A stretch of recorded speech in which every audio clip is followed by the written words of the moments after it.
Hi, buenas noches. I think we're going to go ahead and get started. Are we ready? Yeah? Okay. So I call this meeting to order of the regular board meeting for Coachella Unified School District on October 23rd, 2025. Pledge of Allegiance. Trustee Jimenez, would you like to lead us on the pledge? Of course.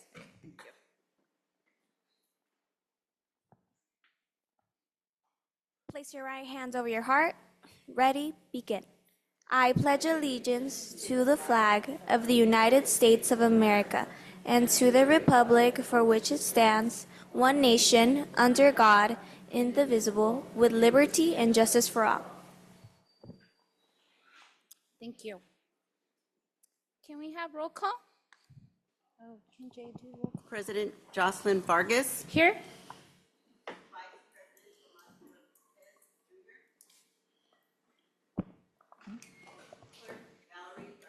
Present.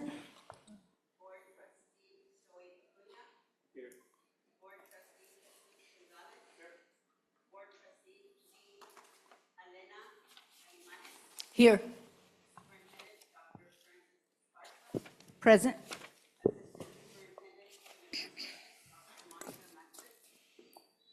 Present.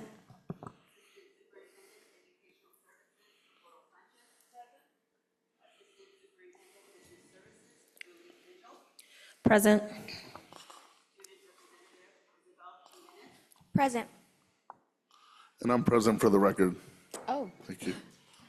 where are we skipping? Here, thank you. Sorry about that. Okay, moving on to closed session public comments. This is an opportunity for members of the public to address the governing board regarding any closed session items within the board's subject matter jurisdiction. Please complete a request to address the governing board form and hand it to the recording secretary. Speakers will be limited to 3 minutes per person with a maximum of 20 minutes to each subject matter. First speaker, we have Paul Medina on items 3.3, 3.4, and 3.5.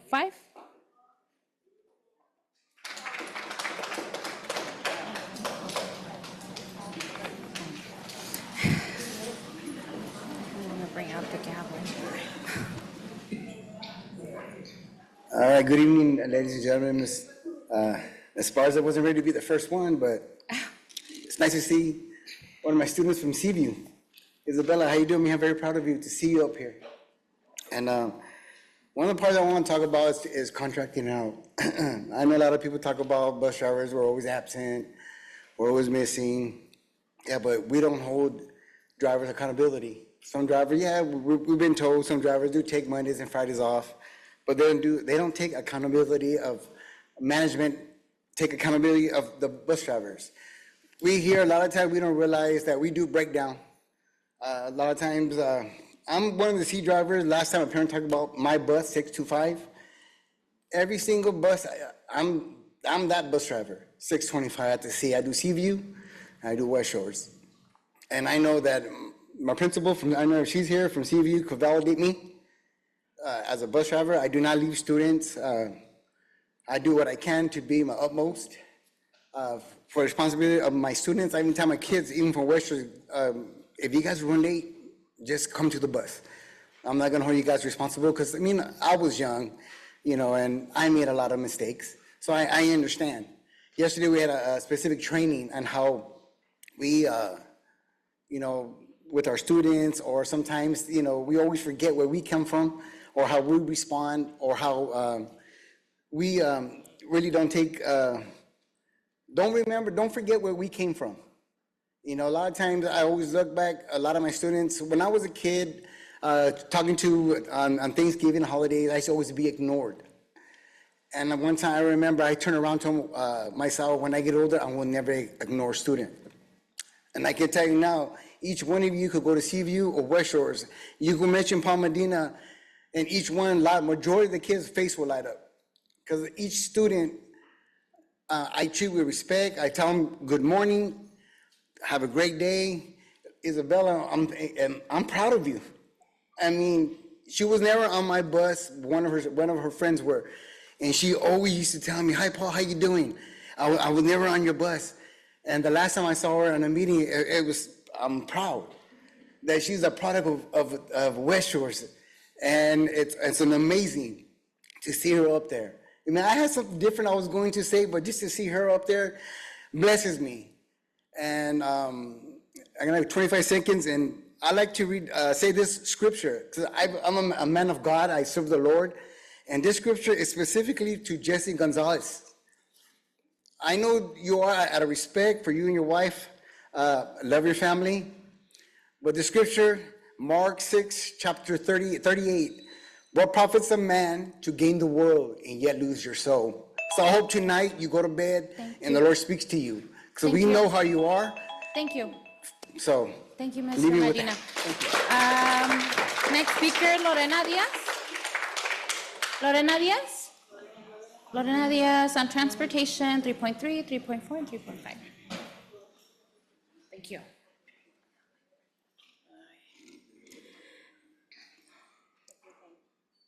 Good night, Dr. Esparza, members of the board. My name is Lorena Diaz, and I'm a school bus driver, and I drive special education. I want to invite Jesus Gonzalez for you to come to my bus and ride my route, and you're going to see how we treat our kids.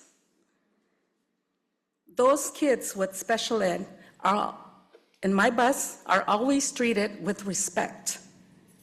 And also, I treat with respect the parents. I need my job. I'm raising 2 daughters. So when I heard that we were gonna be contract out, I feared. Don't touch me. Okay.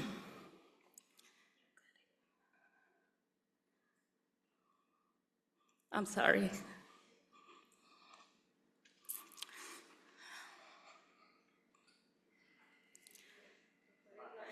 I also invite Dr. Esparza to ride along with us. It's not an easy job. We know we have, every morning I wake up and I want to be there for my kids. Every morning I say good morning and I give their names, even though they're not going to respond to me. But I always do. And I have a story for one of my kids. He was a Desamirage student. He's no longer with us. Every morning I would say, good morning, good morning. And one day I didn't say it. He stood in front of me and wouldn't go sit down. Then I realized I haven't said good morning to him. And I said, good morning. And he went and sat down. So they're listening. Even though they're special, they listen to what we say. So that's all I need to say. Instead of you guys thinking of contracting out, go out there and see the job we're doing. That's all I need to say. Thank you. Thank you. I have Dr. Imari Nikolov, closed item 3.7.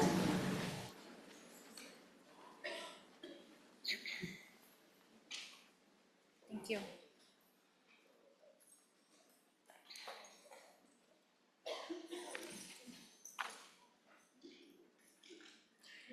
Good evening. My name is Dr. Amari Nikolov. I'm here on behalf of myself, my students, and everybody else who saw the TikTok video that was posted on the 14th. I won't mention her name. We all know her name at this point. The reason I ended up with that video is because a parent sent it to me and said, what if this happens to my child? And at that point, I knew that I had to respond. I knew that it was important for you guys to know that this is not okay, not something that my families or I are willing to tolerate. I was born in this valley. I've worked with special education students for 22 years as an advocate. I don't just work as an advocate. I'm not adversarial. I pride myself in understanding two parts of a story. There's always two sides. And I think that I am respected for my opinion. And I've made my opinion clear. I've spoke to the media, and I've done those things. I really encourage you to pay attention to what happened here, because not only is this problematic for you guys as a district, just having an employee who would do this and degrade a special needs student, it also puts the district at a certain amount of liability in themselves, because this was your driver who made these comments, degrading comments about this student, online, on a social media post that everybody could see. Mind you, it has been taken down. And it was taken down quite quickly, but not quickly enough. We were able to find it, and many people have seen it now. Not because of how she wanted it, because she thought it was funny. No, we're not tolerating that. It was terrible. It was despicable. I'm a person with autism. I'm special needs myself, and I wouldn't want that for me. So I'm here to speak for the voiceless. I believe that that child was voiceless and was helpless. So I plead to you to make sure that you guys pay attention and discuss this among yourselves and dismiss this driver. That's all that can be done. Training her is not going to help. Like I said, temperament you cannot train up. So I believe that you guys just need to pay attention. I appreciate your time. Thank you. We have a speaker, Mary Meyer. Mary Meyer on 3.3 through 3.5.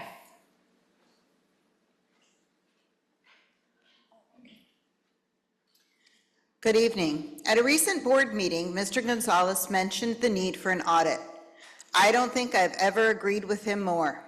CVUSD really does need a full audit. I supported the opportunity offered at no cost to the district for a full audit. It was also mentioned previously that the board is not always aware of certain things, so I don't assume that you were aware that members of CVUSD went to Sacramento to fight against an audit, which clearly we need. At that same meeting, a concern about student supervision was discussed. One reason for the increase in this issue, or this problem, is that 4th through 6th grade students now have 60 minutes instead of 30 minutes of lunchtime. In addition, some sites, and I don't know about all of them, but Mountain Vista for sure, is understaffed by classified employees, so there simply are not enough adults, and there are more students out for longer. While I'm mentioning issues you may be unaware of, with the elimination of VAPA, 4th through 6th grade students are not meeting the minimum instructional minutes that are required by law. Thank you. Oh, thank you. We have next speaker, Isaac Mondragon on 3.3.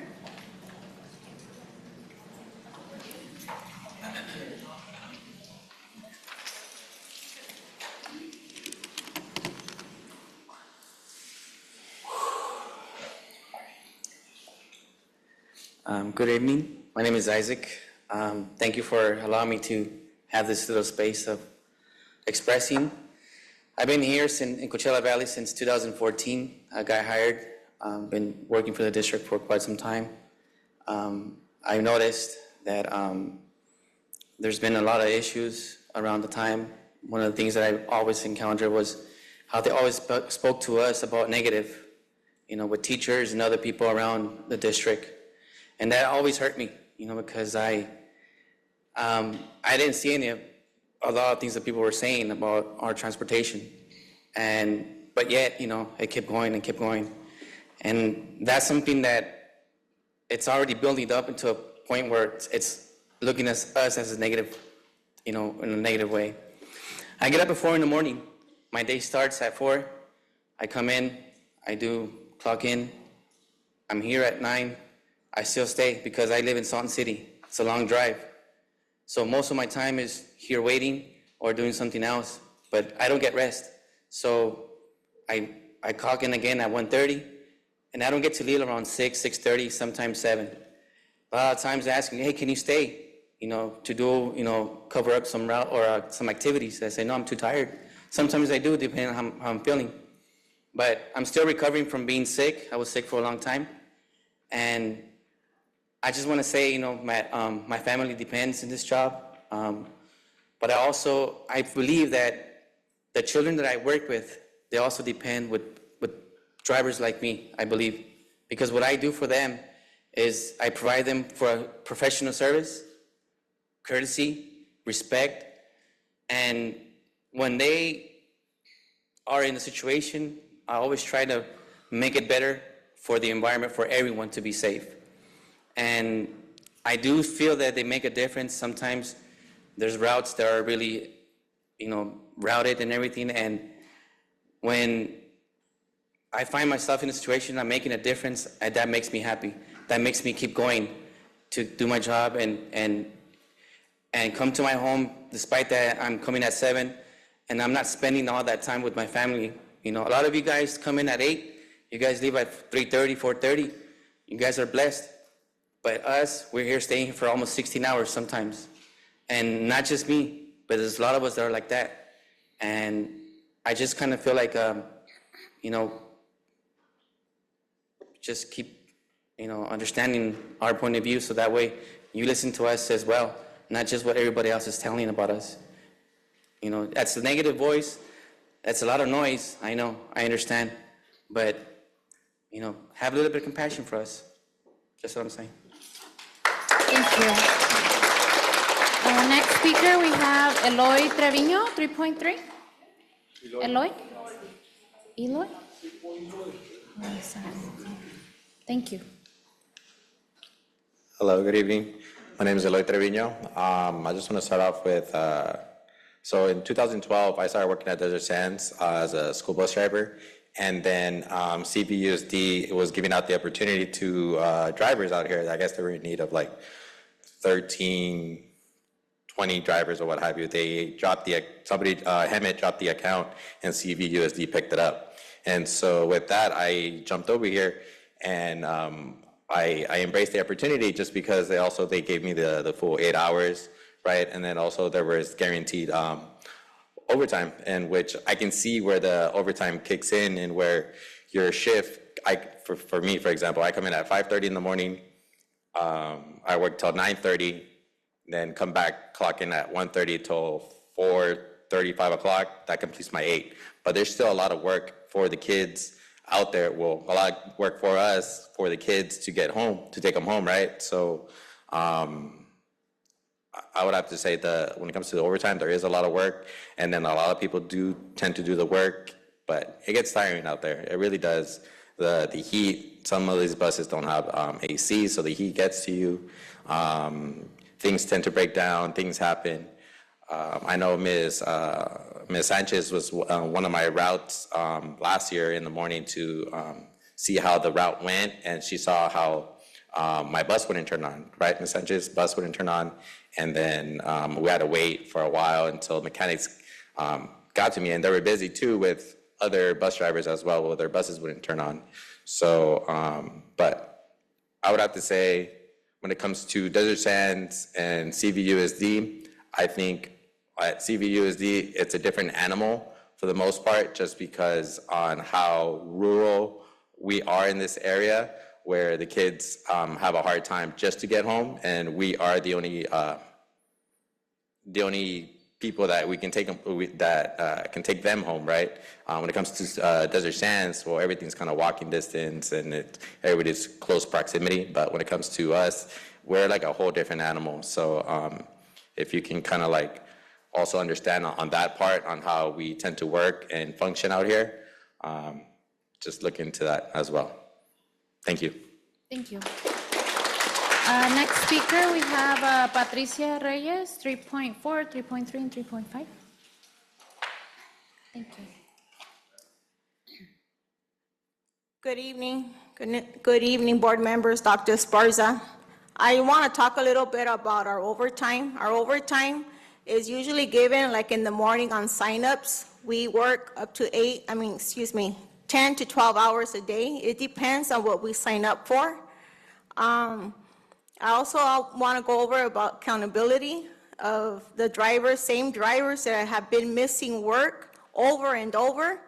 Why can't management get on those drivers and makes the department look bad? Why doesn't HR do something about it? It's not all of us bus drivers. We are responsible. We get up early. We come to work early.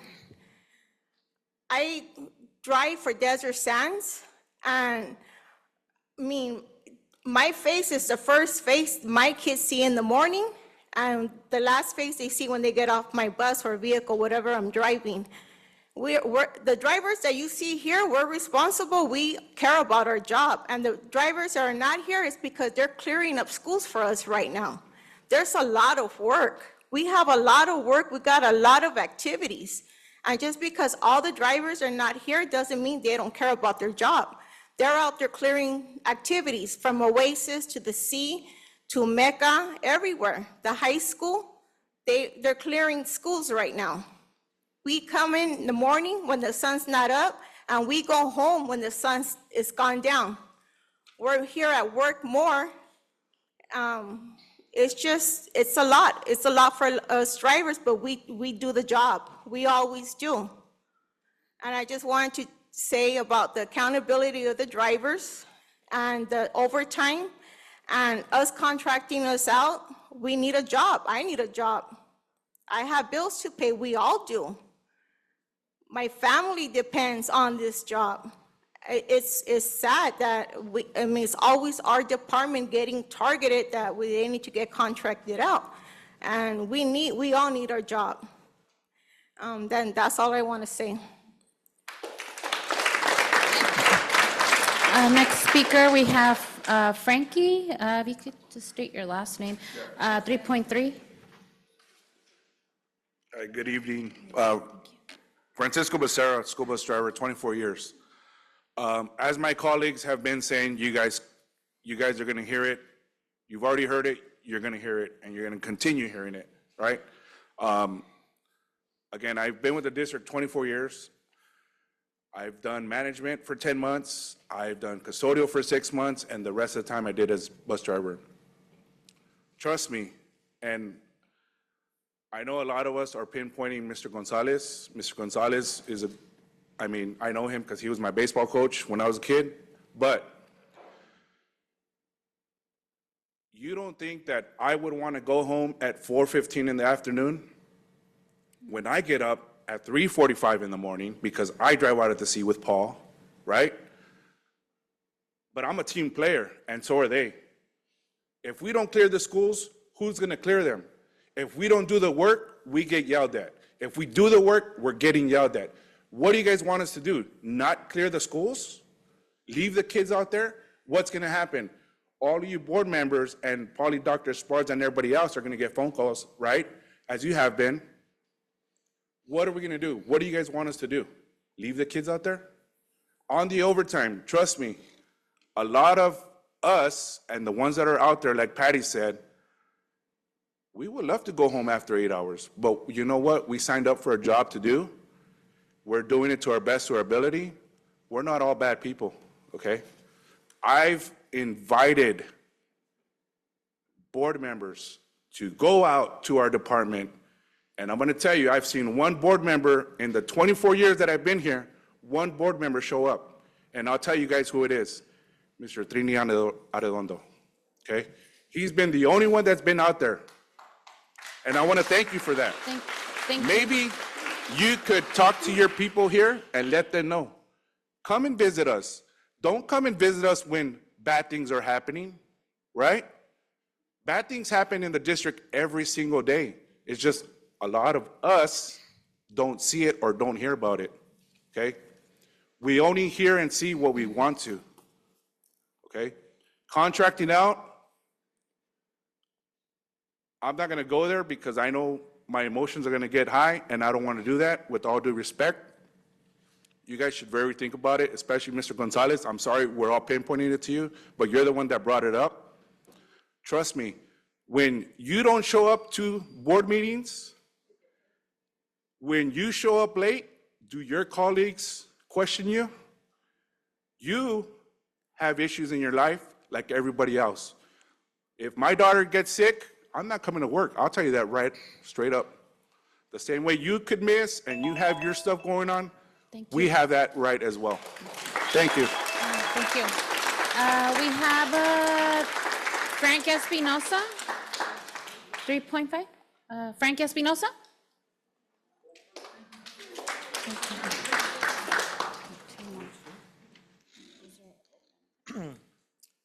Good evening, everyone. My name is Frank Espinoza. I am a driver instructor. I'm a parent of a student at Coachella Valley High School. I'm also a community member. I have lived here all my life. All my life. And when I say community, this is not a community that we're tearing it down. I know this is a business, and I understand that. But if we're building up our community, which we all say we are, we all say we're family, we come to potlucks and things that we have here and do this big pretend song and dance that we're all together, when everybody's doing other things, that's not community. It's not even a little bit of community, and it's kind of sad. I understand that we cannot, and I hope you understand, that we cannot control the actions of others. None of us. We all do what we want to do when we want to do it. Some of them are mistakes. Some of them are helping us, and that's great. But again, we cannot control other people. These people are great people. I don't know who's been there, who hasn't been here. We've been here for a long time. I've been here for 22 years. Never in my wildest imagination, one, that I'd be a bus driver or a driver instructor.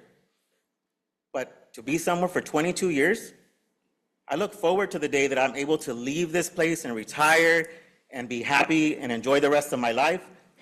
But I don't see that right now. I'm very scared for what the future holds because I have children in college, a child that's going to be in college, hopefully, and I don't even know that that's going to be possible. We talk about contracting out. Yeah, it all seems fine and dandy. It seems like a great idea. But our own director came from a contract. I'm sure we can ask him what that looks like for a lot of districts that contract out. They all lowball it, bid low. Everybody's happy with smiles on their face. We're saving money. And then within years, boom, skyrockets. And then you can't get out of your contract.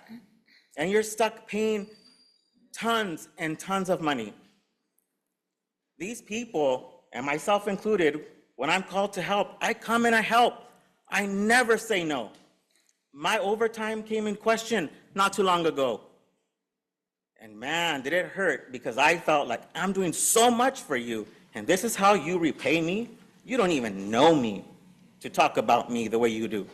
You don't know my job, because again, in all these years that I've been here, ladies and gentlemen, I'll be honest, again, I haven't seen very many of you come into our department. And when you do, it's for a couple of hours. You don't know nothing in a couple of hours about our department, yet you seem to know so much. So much. Again, I will invite you, just like Frank did, you come in, spend days to see what really goes on there. Thank you. Next speaker, Fernando Garcia. Fernando Garcia? Did you hear Fernando Garcia? Oh, yeah. On item 3.3.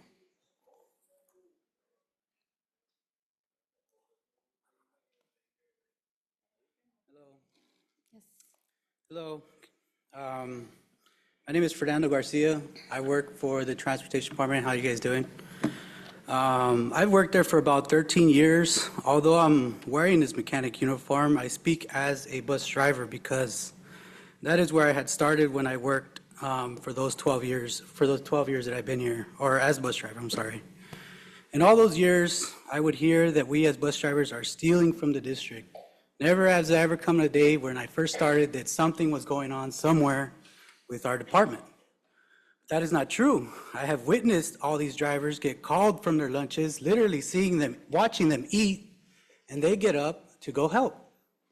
I've seen these bus monitors get up from their lunches as well to jump on an emergency. They call it an emergency pickup, but it's really just a parent calling in saying, hey, can you do me this favor and come pick up my child? They do it all the time. These trainers are trying to keep up with all the demand that we need because we've lost 13 drivers. And they're trying to keep these bus drivers certified to continue driving. If that does not happen, then all you're going to do is just end up having more and more drivers to not be able to help out. Now, as, let me see, I lost my space. But now, right now, I work as a mechanic. I work as a mechanic, and time again, we over here are trying to get these buses up. We get them up, we're making these ACs work, every single bus is getting what they need now. So, I mean, that's basically on a good note, but we do this, and sometimes we do this on overtime. The overtime is absolutely needed in this department. These bus drivers are not stealing time, monitors included. Everybody in the classified field over there is not doing it. They are working for their time. Every single one of us, we are working for it. And as a bus driver, when I was there, you only get 10 months of pay. And then as soon after that, you have to try to make ends meet for the 3 months that you do not receive a paycheck. What do? They work the overtime to compensate for it. They're just literally working just to survive in the summer.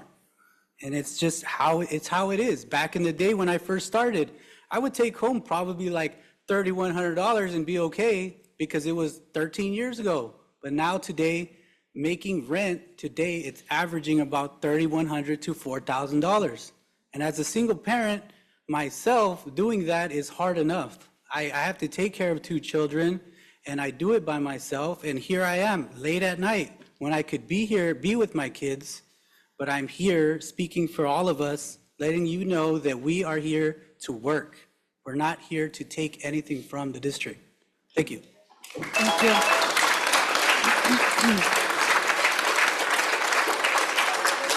The last comment I have is from Carissa Carrera on closed session feedback.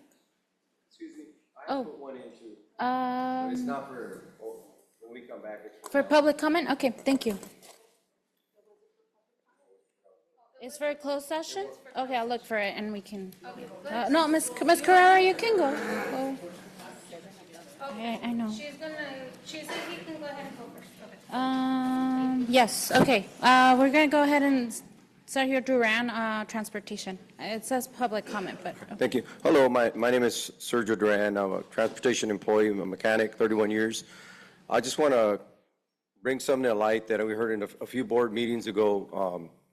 Board Member Gonzalez, you mentioned, and I hope that the person that gave you the information, that you give them the walking papers, you terminate them because it was not factual, it was a lie.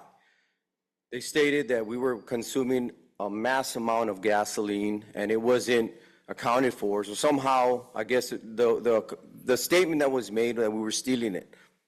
We're not thieves. We don't steal. We work hard for our money. There's just no accountability of where it's going. Everybody uses the same PIN and no one knows who's getting fuel. But it's not being stolen. It's just being taken by different sites. And it's not accountable until we put a plan that works. The other thing was about the elaborate plan, some kind of born identity kind of conspiracy where the drivers miss days so they can amass all kinds of overtime.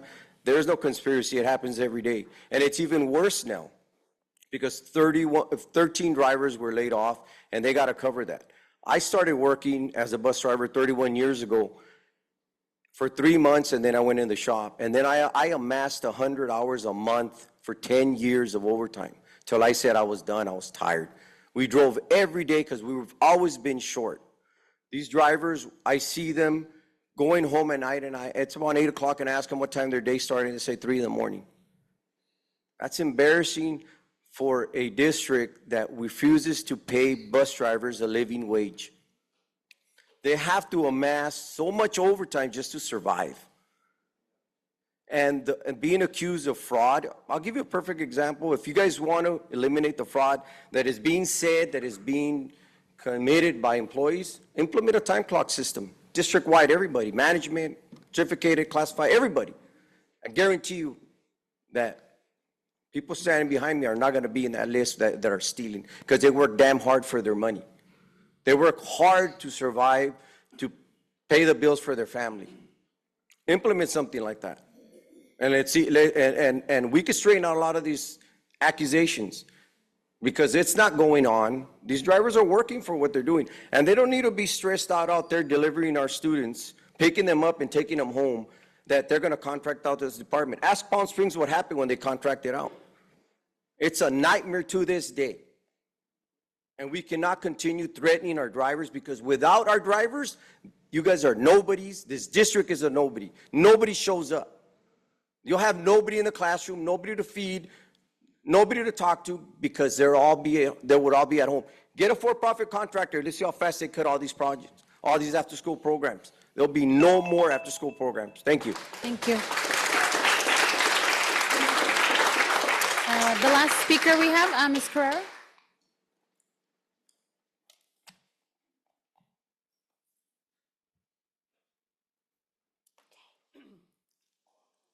Good evening, Carissa Carrera for CVTA. Imagine a classroom in which the teacher only gives negative feedback to students. Your name isn't in the right place. See me at recess. You multiplied that incorrectly. See me after school. That was the wrong pronunciation. The expectation is that you pronounce every word correctly. You have only completed one problem. The expectation is to complete all the problems. Imagine the student morale in that classroom. None of that feedback offers assistance. Would you allow that to continue? I don't believe you would.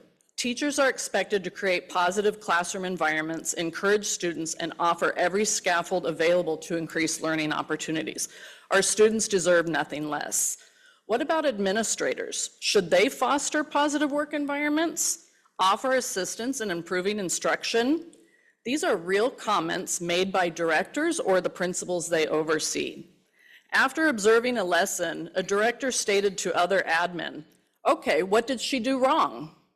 That same director later shared, "Good praise is easy to give, negative feedback is not." After observing students working independently, a director says to the principal, "They should be talking." After being told that they are on the I do portion of gradual release, the director then states, "I don't care, they should be talking." A principal note left for the teacher, "I observed you working with a small group of students while others were working independently. Moving forward, work in small groups with all students." Do not turn off all the lights. You must have at least one set of lights on. Stated to a teacher during student presentations which could not be seen on the screen with the lights on. You are expected to hold the manual in your hands at all times. You set the book down. That was a note left for a teacher during a portion of a lesson which required the teacher to clap her hands. The students should not be on the carpet. That wasn't a note left during a portion of a lesson which required the teacher to observe every student's work at once. Directive given to improve every student's score in iReady by 150 points, but not allowing teachers to utilize the iReady lessons which would do that. Providing scaffolding or extension resources available only electronically, but directing teachers to keep students off the iPads. This culture can only be described as asinine. The impact of feedback, micromanagement, unrealistic expectations, and negativity is creating a hostile work environment, one in which your employees cannot thrive. The U.S. Equal Employment Opportunity Commission describes this behavior as sabotage and unfair demands, defined further as being set up to fail with unrealistic expectations or withholding support. Is the goal decreased productivity and morale, increased stress, a hostile work environment? One teacher described working in this environment as death by 1,000 needles. What some administrators are doing is demoralizing, offensive, and counterproductive to improving instruction. Thank you. Thank you. Okay. Thank you. Can I get a motion to enter to closed session? So moved. Can I get a second? Second. All those in favor? Aye. Aye. Okay, we'll be back at 7? Okay, that's what's noted on here. Okay, thank you. All right, the board took action during closed session to approve the resignation of 2025/10/561, agreement effective December 31st, 2025, on this 23rd day of October. Motion was made by Board Member Acuña, seconded by Board Member Gonzalez, and the board motion was unanimous. This board took action during closed session to appoint Jean Marie Dargonin, I'm sorry if I say that wrong. Daggerin, I'm sorry, as Director of Early Learners effective October 24, 2025, on this 23rd day of October 2025. Motion was made by Board Member Acuña, seconded by Board Member Gonzalez. Motion carried 4-1 abstention, and I'll read them. Board Member Vargas, President Vargas voted aye. Board Member Garcia voted nay. Board Member Gonzalez voted aye. Board Member Acuña voted aye. Board Member Arredondo voted nay.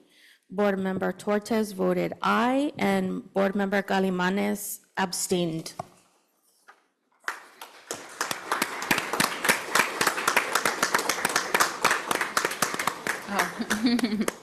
That's actually great. This board took action during closed session to approve the superintendent's goals for the 2025-2026 school year effective October 24, 2025. Motion was made by Board Member Tortes, seconded by Board Member Galimanes, and motion carried unanimously. And that completes my report. Thank you. Moving on to 4.3, approval of agenda as submitted. Do I have a second? Second. Okay, and I think we have a comment to. We have a correction on the agenda for discussion item 5.1. That 5.1 is to go to section 8. So if we can have that discussion as item 8.1. I'd also like to make a correction on the October 9th, 2025 regular board meeting minutes. Under item 15.8, it was an action item where the item was requested to be pulled by President Jocelyn Vargas. Name is misspelled. It's just a typo. So it's a typo. We want to make sure that that is corrected. We also have human resources with some corrections. On 17.1, on the certificated personnel report, Part 7, number 16, I need to add teacher Jessica Solomon for 15 hours. Second correction, under the classified personnel report, 17.2, Part 6, on the chart, I need to add Edgard Angulo, his term as interim for Mari Tarango started 6/9/25 and ended on 10/21/25.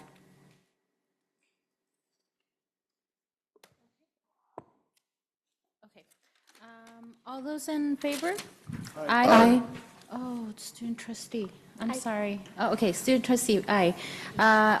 Any opposed? Abstentions? Motion carries. So we are going to move on to public comment, and we have a few. So we're going to prioritize the public comment in person. So I'm going to go ahead and read the notification. Introductory comments and requests to address the board on items on the adopted agenda, and items not on the adopted agenda will be considered from the audience at this time. Please complete a request to address the governing board form and hand it to the recording secretary. Speakers will be limited to 3 minutes per person, with the maximum of 20 minutes to each subject matter. Additionally, the person making the request should state his or her name and the name of the organization or group represented. Please be advised that the board is not always at liberty to answer questions right away. State law prohibits the board from taking any action on items not listed on the agenda. So we're going to go ahead and start with Fabiola Mendez, Transportation. And the next speaker after that is Yadira Rasla.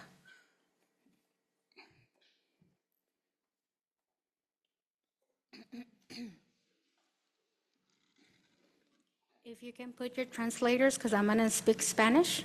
Okay, do we have translation ready? Okay, just give us 1 second for board members to get set up. Do you need the? He's fine. Yeah, we're ready?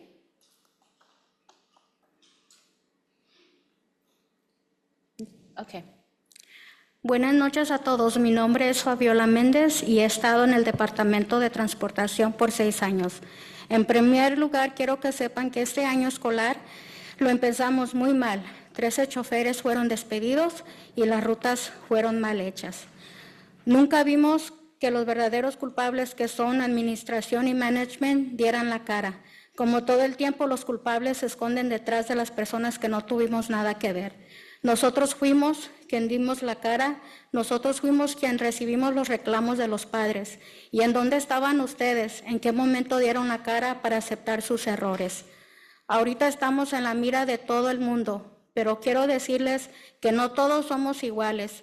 No nos pongan la misma etiqueta, porque sí hay choferes que amamos nuestra profesión, que hay choferes que son responsables, que hay choferes que le echamos muchas ganas a nuestra profesión, que hay choferes que cubrimos hasta 2 o 3 rutas en la mañana y en la tarde, más aparte de las actividades que se necesitan cubrir. Es muy fácil criticar una profesión cuando no han estado en nuestros zapatos. Por eso me dirijo a ti, Jesús González, y a tu equipo, y los reto a que agarren sus endorsements, credentials, para que tengan el privilegio de convertirse en chofer y tengan el privilegio de manejar un autobús escolar lleno de muchas responsabilidades. Pero no lo hagan un día, una semana, sino todo el año escolar, para que en realidad miren lo que pasa, para que cuando se necesiten cubrir rutas, actividades y paseos, los llamen a ustedes y ustedes vengan a hacer el trabajo, y así no meteremos tiempo extra. Es muy fácil criticarnos, pero ustedes no saben por lo que pasamos nosotros, los choferes, los monitores, los mecánicos, los dispatchers en el departamento.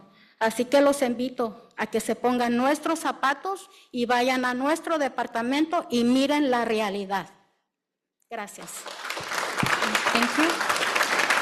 The next speaker we have Yadira, I'm sorry, Yadira Rasla. I'm sorry, Regla. Yadira Regla, public comment.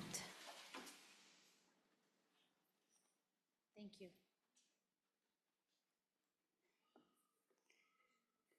Hello, my name is Yadira Regla, and I have the honor of serving as a board member with the Riverside County SELPA Community Advisory Committee, representing Coachella Valley Unified School District. Over multiple terms, I have worked to support and advocate for students with disabilities and their families. But it's with a heavy heart yet unwavering conviction that I submit my immediate resignation from this role. I can no longer in good conscience represent a district that tolerates ableism or permits its employees to demean and ridicule students with disabilities, whether in person or through social media platforms. The recent incident involving a CVUSD bus driver is not only deeply troubling, but it also reflects a broader systemic issue that we must acknowledge and address. Using a student with a disability as a subject of mockery, especially in such a public and dehumanizing manner, is unacceptable. This is not just about one individual. It is a mirror held up to the culture we are either enabling or challenging. If district leadership believes that a simple training suffices in response to this behavior, I urge you to reconsider your role as well. Our children deserve better, especially those who are most vulnerable. As for the individual involved in the incident, I strongly encourage her to reflect deeply in her actions and consider submitting her resignation from her employment due to not being able to uphold the dignity and respect to all students she serves. To fellow parents and community members, this moment is a call to action. If we remain silent, we allow this behavior to persist. The statement made in the video, "This message is to the kid with the poopy diaper," was not just inappropriate, it was a personal and painful reminder of how far we still have to go to ensure equity, compassion, and inclusion, and a call for our leaders to protect all of our students. I remain committed to advocating for our children, especially my son, but I can no longer do that under a banner of a district that fails to protect them all. Thank you. Thank you. We have Alicia Valladolid, IMAs. And then after that, we have Mariana Ramos.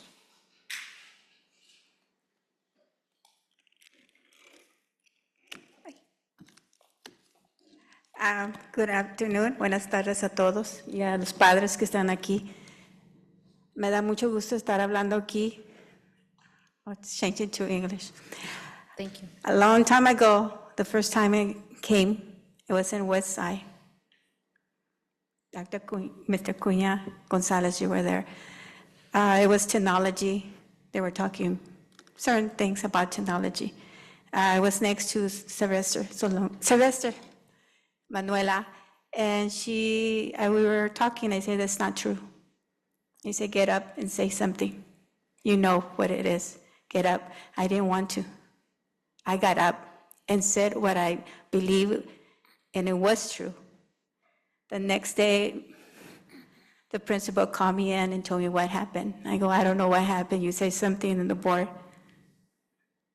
And I just, I don't know. I know what I said, and I said, am I in trouble? No. Dr. Adams sent me an email. And I go, okay. And he's coming over here to talk to you. What I said was important, and what I say right now is important. IMAs, Instructional Media Assistants, I've been talking years back how important the role we have for the students. And you did listen. You brought us back to 11 months and 5 hours. Today, somebody asked me, how's your day? And I said, don't even ask. Don't even ask. We can't do it. I can't do it. How many years have been coming here and telling you about my role as an IMA? Many years. I thank you for listening and bring us back. We need more hours. I come at 8:30. I'm there at 8. I have students walking in. The lights are off. I have the door open. They sneak in there, get the books, check them out. It's okay. I'm supposed to come at 8:30. I do leave exactly at 2. The students are not meeting their needs in reading at all. They need us. Are we here for the students? Yes. I'm ashamed of saying I can't do it in 4 hours and 75 minutes. No, I cannot do it. If many years I've been coming and asking you, 12 months, 8 hours. I said it could be 11 months and 8 hours. And it's been many years that I've been coming here. It's not last year or 2 years ago, 3 years ago. Think back when Dr. Adam was here. Okay, thank you. Thank you. We have Mariana Ramos on transportation. Mariana Ramos, and then after that we have, I think it's Edwin Torres. Yeah, this looks like Edward Torres, yeah. Yes. Okay. Good evening, members of the board. I am reading this for Mariana Ramos. My name is Alejandra Garcia. Thank you. She had to leave. My name is Mariana Ramos, and I'm here tonight to speak not just as a parent, but as a voice for accountability, safety, and compassion within our school transportation system. For the past 3 years, my daughter has been under the care of bus driver Patty Reyes, who has shown nothing but love, reliability, and respect. Patty is more than a bus driver. She's a caretaker, a protector, and someone who treats every child as her own. Every morning, my daughter would climb onto that bus with a smile, eager to see Patty. They built a bond based on trust, consistency, and care.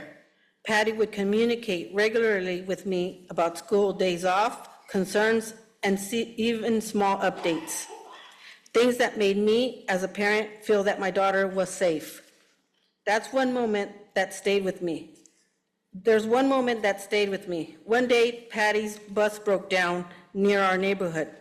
My husband stopped to check if she needed help, and even then, her only concern was the children. She told him, "Once these doors close behind me, those kids are my responsibility." That's accountability. That's dedication.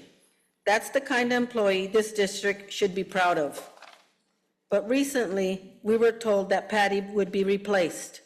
And while it may seem like a simple schedule adjustment for a 6-year-old with special needs, it's not.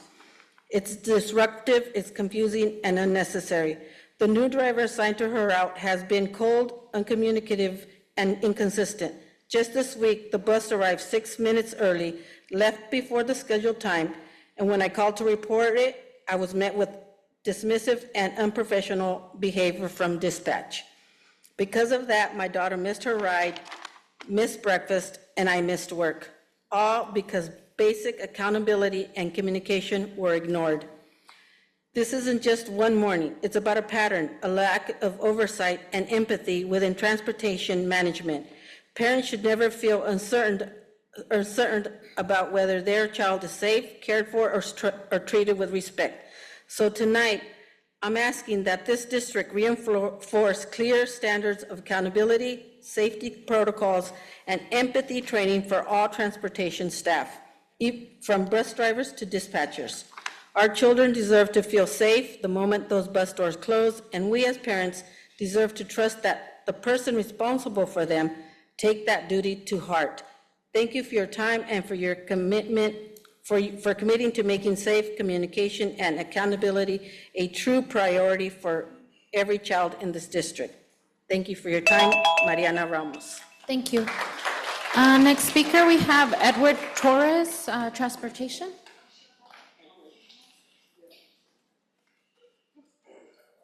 And the speaker after that is Ashley Sinkowski.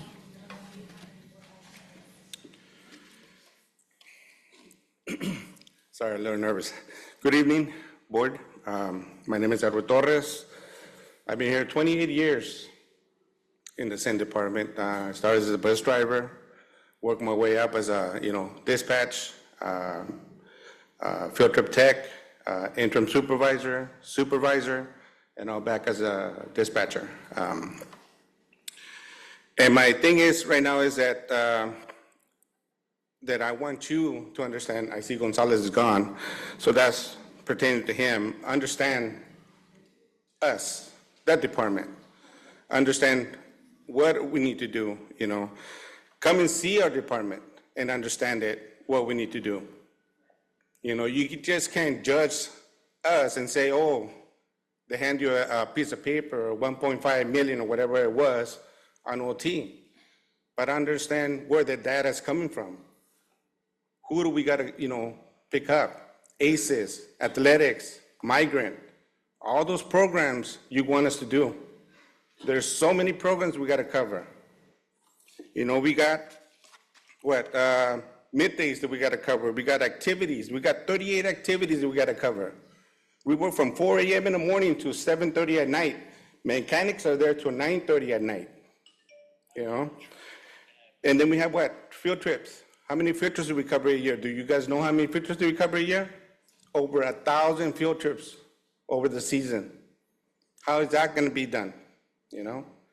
Understand where we come from. The time we put in to make those kids go where they need to be. Understand the department. Don't just judge that, oh, this overtime is being, mishandled or misdone, or whatever you guys want to think. But understand what we got to do here. There's a lot of good people here. And a lot of good people have been gone from this place because of things that have been done here. So understand that we're just not taking overtime. We have to do the overtime. We're very unique. You tell me what other district does the 3-tier system?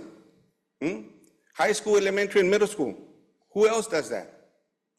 Desert Sands doesn't do it. Palm Springs doesn't do it. I'm sure in the South doesn't do it either.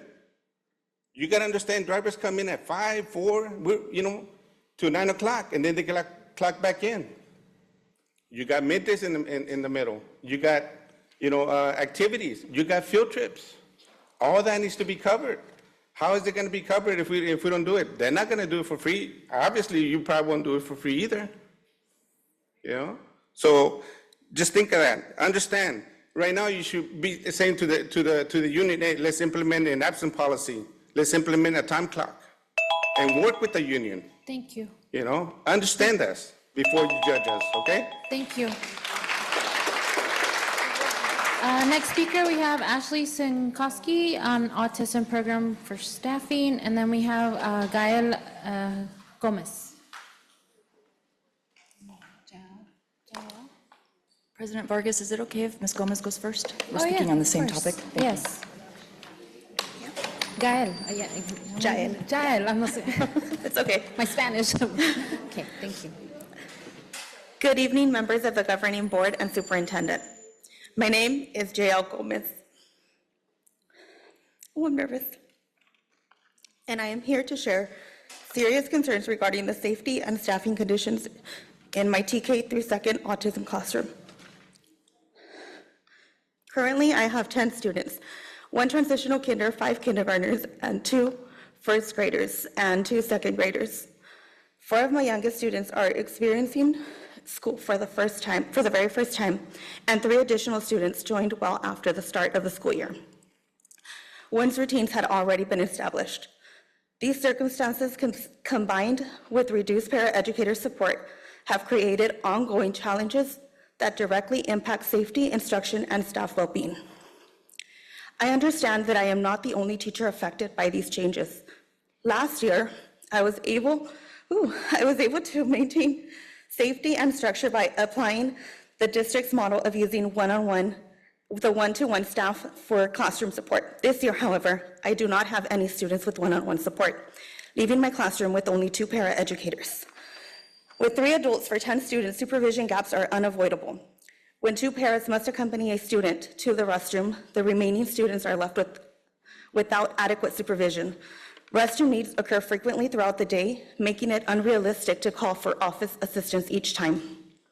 This situation happens daily. Instruction often stops and I redirect unsafe behaviors, prevent elopement, and manage multiple student needs simultaneously. Despite rearranging schedules numerous times to maximize coverage, the absence of a 3rd para continues to leave us vulnerable during the most critical parts of the day.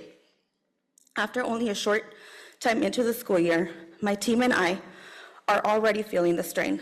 The lack of staffing affects not only students and staff safety, but also instructional quality, data collection, and student progress.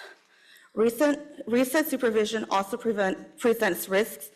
When a student needs to use the restroom, it leaves the remaining students with limited supervision, often leading to accidents or unsafe situations. I respectfully urge the district to reconsider staffing allocations for autism classrooms in the primary grades. Restoring the 3rd paraeducator would significantly strengthen both the safety and instructional effectiveness. I am deeply committed to my students and providing a safe, structured, and engaging environment. However, under the current staffing model, this has become nearly impossible to sustain. Thank you for your time and attention. And I would like to invite you guys into my classroom anytime. Thank you.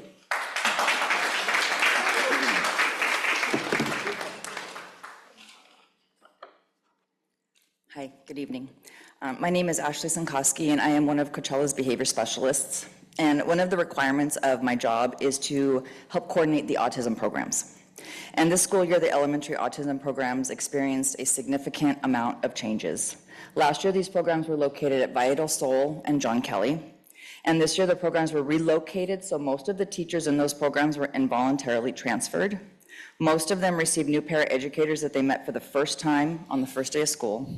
And all of the teachers in the elementary autism programs endured a reduction in staffing. Last year, the programs had 3 paraeducators, and this year they have 2. Now, you just heard from Ms. Gomez regarding the safety challenges that she is experiencing, and unfortunately, her situation is not unique. All of the teachers in the elementary autism programs are experiencing serious safety concerns. Parents are also aware of the challenges in these classrooms and the dangerous staffing ratio, which has resulted in a significant increase in the amount of one-to-one paraeducator requests, assessment requests that are being requested. The assessments that are being requested, sorry. Another part of my job description is to support the completion of these one-on-one assessments. And these are called RECE assessments, Related Services Independence Assessments. And last year, I received 6 requests to complete these one-on-one evaluations. And as of Monday, October 20th, I've already received 6 requests. So I'm anticipating at least another 10, maybe 15 requests this year, which will triple the amount that we completed last year. So aside from the fact that we've got this increasing amount of requests for assessment, we're also returning the para staffing ratio to last year's ratio, but just through the IEP process. So I just want to be really clear about what I'm saying. The para staffing ratio was reduced to 2 paras per classroom in the elementary autism programs, and this is not enough support to maintain a safe learning environment. So parents and teachers are requesting one-on-one assessments, and students are qualifying because the assessments reveal there isn't enough support in the classroom with just 2 paras. So I was in an IEP today where another student was awarded a one-on-one para for one of the elementary autism programs, so now the classroom has 3 paras just like it did last year. So reducing the paras in these programs isn't going to save you any money. All you've done by removing the 3rd para is remove support from the most vulnerable students who have the most intensive needs and require the most support from the most specialized, skilled staff. So I urge you to do right by our students with the most severe disabilities and by returning this para staffing ratio to 3. Thank you. Thank you. We have Rudy Valencia, 5.1, and I think that item was moved to 8.1. So Rudy Valencia?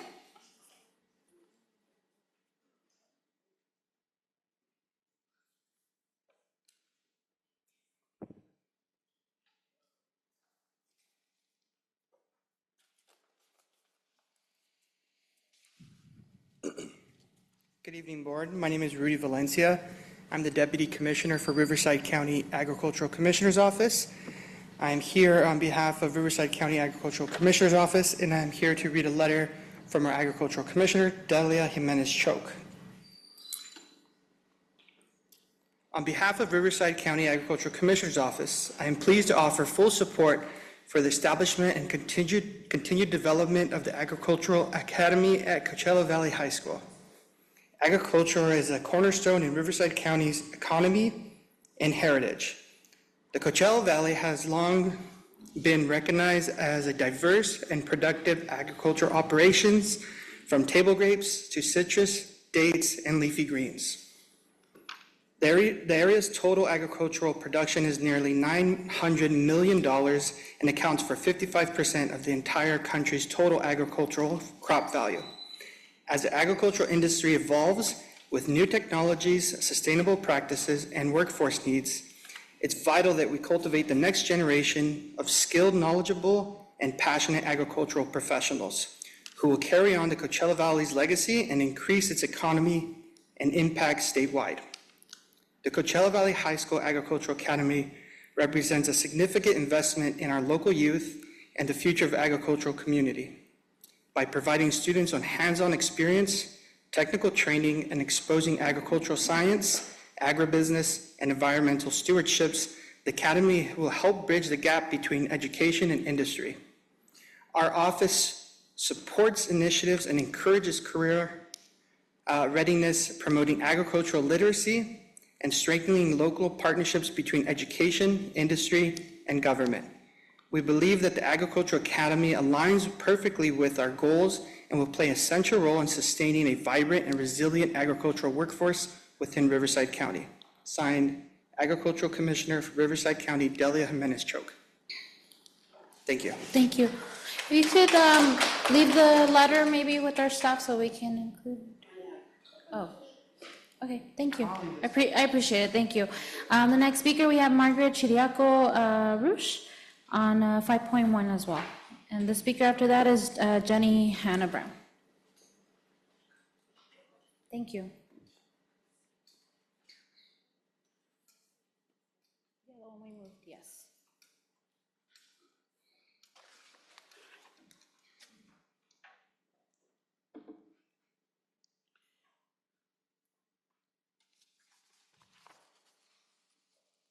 Honorable CVUSD Board Member Superintendent Francis Esparza, and all in attendance. Once again, I, Margaret Shreko-Ruche, alum of CV High School and lifetime resident of the Coachella Valley, am here before you to request that you vote to go forward with the proposed grant application as presented to you today by Jenny Hanna and our longtime group of community supporters. Our CVH alumni, including Congressman Reese, Supervisor Manny Perez, former Assemblyman Eddie Garcia, former Senator and Honorable Gordon Colon, Medal of Honor recipient Captain Bill McGonigal, taking you back, Chuck Williams established the Williams-Sonoma Company, and many others continuing to better the world, and the Alum Museum created by Richard Ramirez, Mr. Arab, he was Farmer of the Year. Our farmers and our ag corporations included in growing Coachella Valley, Primetime, Ocean Mist, Keck, Hadley Company, Tudor Ranches, Carry-Ons, Andersons, The Youngs, Peter Rabbit, and many more from our community in the Coachella Valley. We all want and need this to happen now.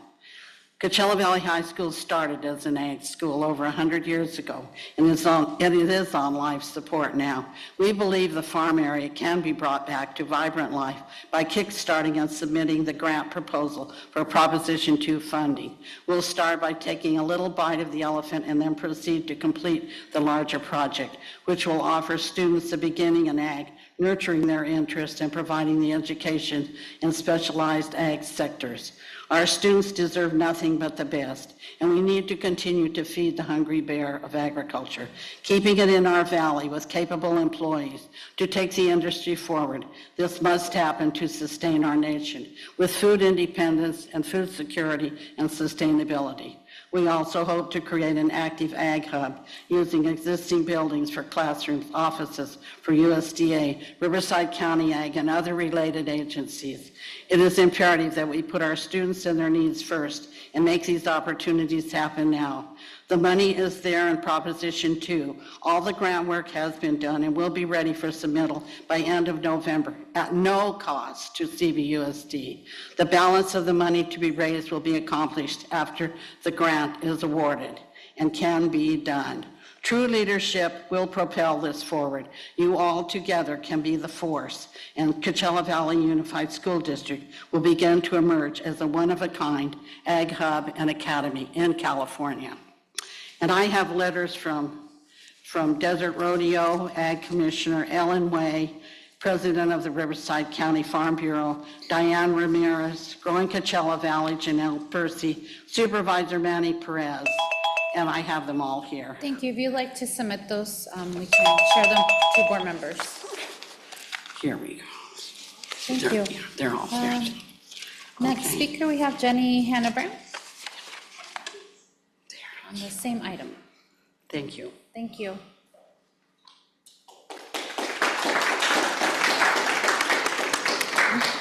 Good evening, board members, superintendent. My name is Jenny Hanna Brown. I'm a technical advisor to the ag community and Margaret Ruche. And I'm here to talk about what we think is a right size for this project.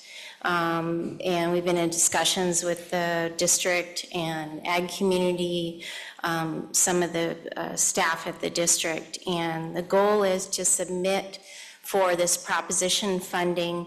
The deadline for this is December 1st. It's fast approaching. There are 2 tranches for this CTE funding out of Prop 2. This comes through the State School Facilities Bond Program, and there's one this year, and there'll be one again next year. But the competition as the funds go down gets extremely competitive, and so the recommendation is to go for it for this tranche of funding. The packet that you should have before you, there's just a little outline of the project. We're proposing a phase 1 that essentially is a $3.5 million project, of which the CTE grant request would be $1.75 million. It's a 50% match. with the match contribution coming from community fundraising, in-kind donations, and those types of things. And the expectation is not to have district funds fund the project. Same for getting the grant developed. I'm volunteering my time on behalf of the students and the ag group, as well as we have architectural commitment to donate time to prepare the documents that we need for the grant. So time is running out to submit for this kind of funding. It is a competitive grant. You have to obtain a certain score in order to be processed for funds. Those funds are then set aside, and then you have time to develop your project through Department of Education, through the State Architect's Office, through all the agency requirements, and jointly then do the fundraising that the community wants to do for this project. The district is not obligated to accept the grant if the fundraising doesn't happen or complete the project. So there's really no risk to the district on this venture. And that's the premise that we're bringing to you today. The project would include, it's very downsized from the original concept, but would include a barn facility and reuse classroom space and crop area and animal pens. Thank you. Thank you. Next speaker, we have Elba Ortiz, parent liaison. Elba Ortiz, oh, she's on her way. And the speaker after that is Veronica Dueñas.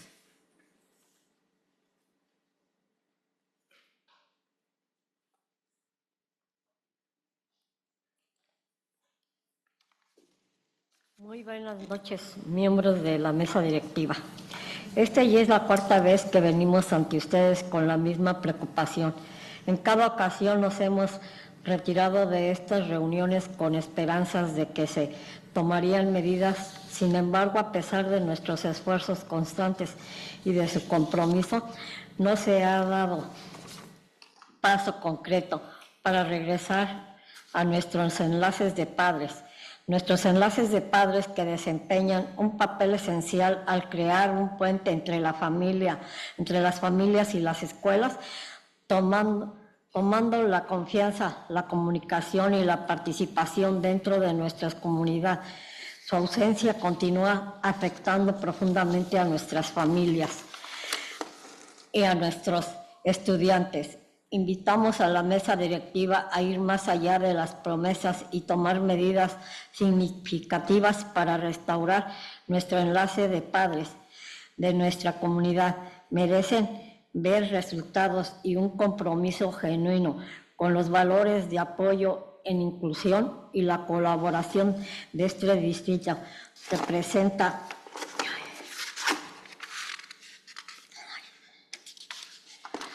gracias al señor González, a la señorita Valeria García y al señor Tomás Tortes por dar un paso adelante y darse cuenta de que las comunidades necesitan a nuestros enlaces con los padres. Esta comunidad siempre recordará que ustedes marcaron la diferencia cuando realmente les importa. Gracias por escucharme. Gracias. Thank you. Next speaker, we have Veronica Dueñas. There's two. One's a 6.1 recognition, the other one's comments from board meeting. So I want to address the first one, the comments of the board meeting. Good evening, Veronica Dueñas, CSCA, Chief Union Stewart, and everybody that's here. So I want to address comments that were made last board meeting against a certain department, and the sad part, it wasn't even against the department, it was against a classification called the bus drivers. Yes, we are in the news of everything, it is what it is. But the reality is when you guys made that presentation on overtime, you guys gave a number that was based off of a total. The crazy part is that total number, when you guys were talking about going against the bus drivers, you gave the total of the whole department from 2016 to 24-25. But the other crazy part on this is that it wasn't explained. What was the breakdown?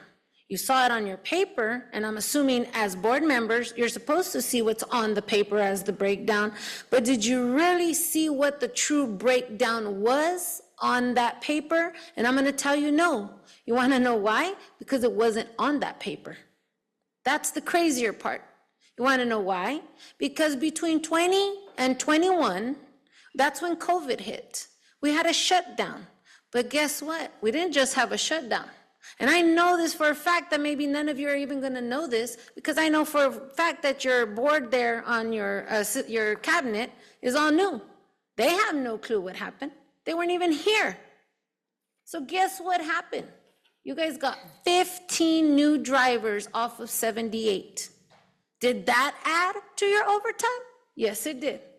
We also had reclasses between those years. Did that change your overtime? Yes, it did. But guess what? You don't take the time to think about that. You guys just expect services. So guess what? I have a plan for you to get rid of that overtime, Mr. Gonzalez, and everybody else here. If you're interested in it, guess what? Get rid of all the student services. Thank you, ladies, for talking about the agriculture. Because guess what? If you guys were to pick that up, what are you going to ask for? You're going to ask to bus students. Get rid of it.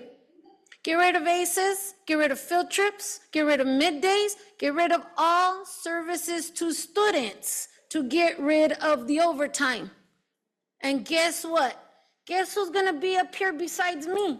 All the parents that you took the buses away from because they want the services to take them home for the students. Don't think about it as the overtime. If you don't want the overtime, get rid of it. Get rid of the service to the students. Do home to school. But you can't. That's the crazier part of all of this. Thank you. Thank you. The next one is, yes, in recognition of my drivers. And you heard them all. You heard different classifications. You heard monitor, you heard bus driver, you heard dispatchers, and you heard mechanics. Listen to what they're telling you guys. Thank you, Mr. Arredondo, because you have been on the buses. And I will say this, thank you, Dr. Esparza, because you also rode a bus prior to her being sick. So I know she can't go out there. But the reality here is, if they said was true, if you do not understand how the wheel turns, then you're never gonna understand. That's the reality. You do not see when they come in. You do not see when they exit. And a lot of them came in despite them having to do activities. Why? Because there's a point to be proven. I literally talked to them and I said, hey, do your guys' work, right? Because they're wanting to contract out. That was the comment made. Now, if you really think that that's the solution to this problem, you said it best, Joey, in the last meeting. You said accountability, accountability. CSEA has never said do not do accountability. It depends on who is running the ship to do the accountability. You guys heard it time and time again tonight. I've heard it a lot of times tonight, accountability. But the accountability is not on the employee. The accountability is on management. And guess what? How many directors has transportation gone through? How much leadership amongst you guys and out there has this district gone through in the past 10 years that you guys are looking at one department? I'm sorry, but you are right. There is no accountability. And my union and all my brothers and sisters on this union, we are not afraid of accountability. I will walk in to a meeting on accountability, and I will represent and tell my member, you did wrong or you did right. But again, it comes down to what is it that you are supposed to be doing, and stop trying to give and belittle and scare people. That's the problem here. Stop it. Because either way, whichever way you guys decide to go, you're still gonna hurt the students at the end of the day. So let's stop and get on the same page. Stop throwing this at transportation and do the right thing. We have Samuel Turley and Marina Loera after that.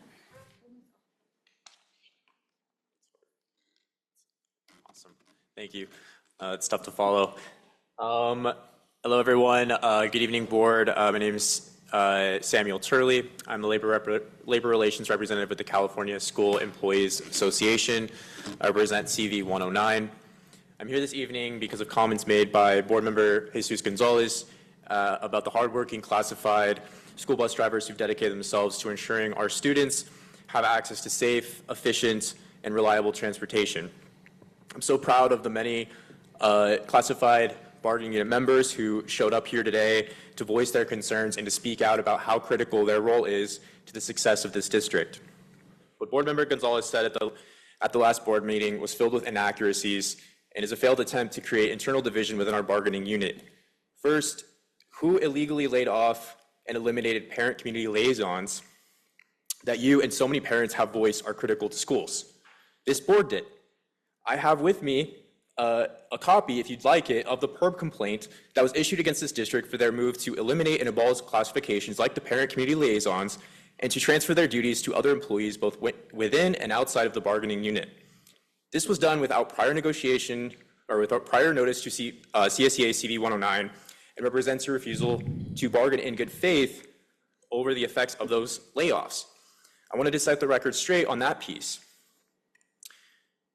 Because we as a union begged you for months not to go through with the layoffs of the community parent liaisons, and time again you ignored us and our warnings.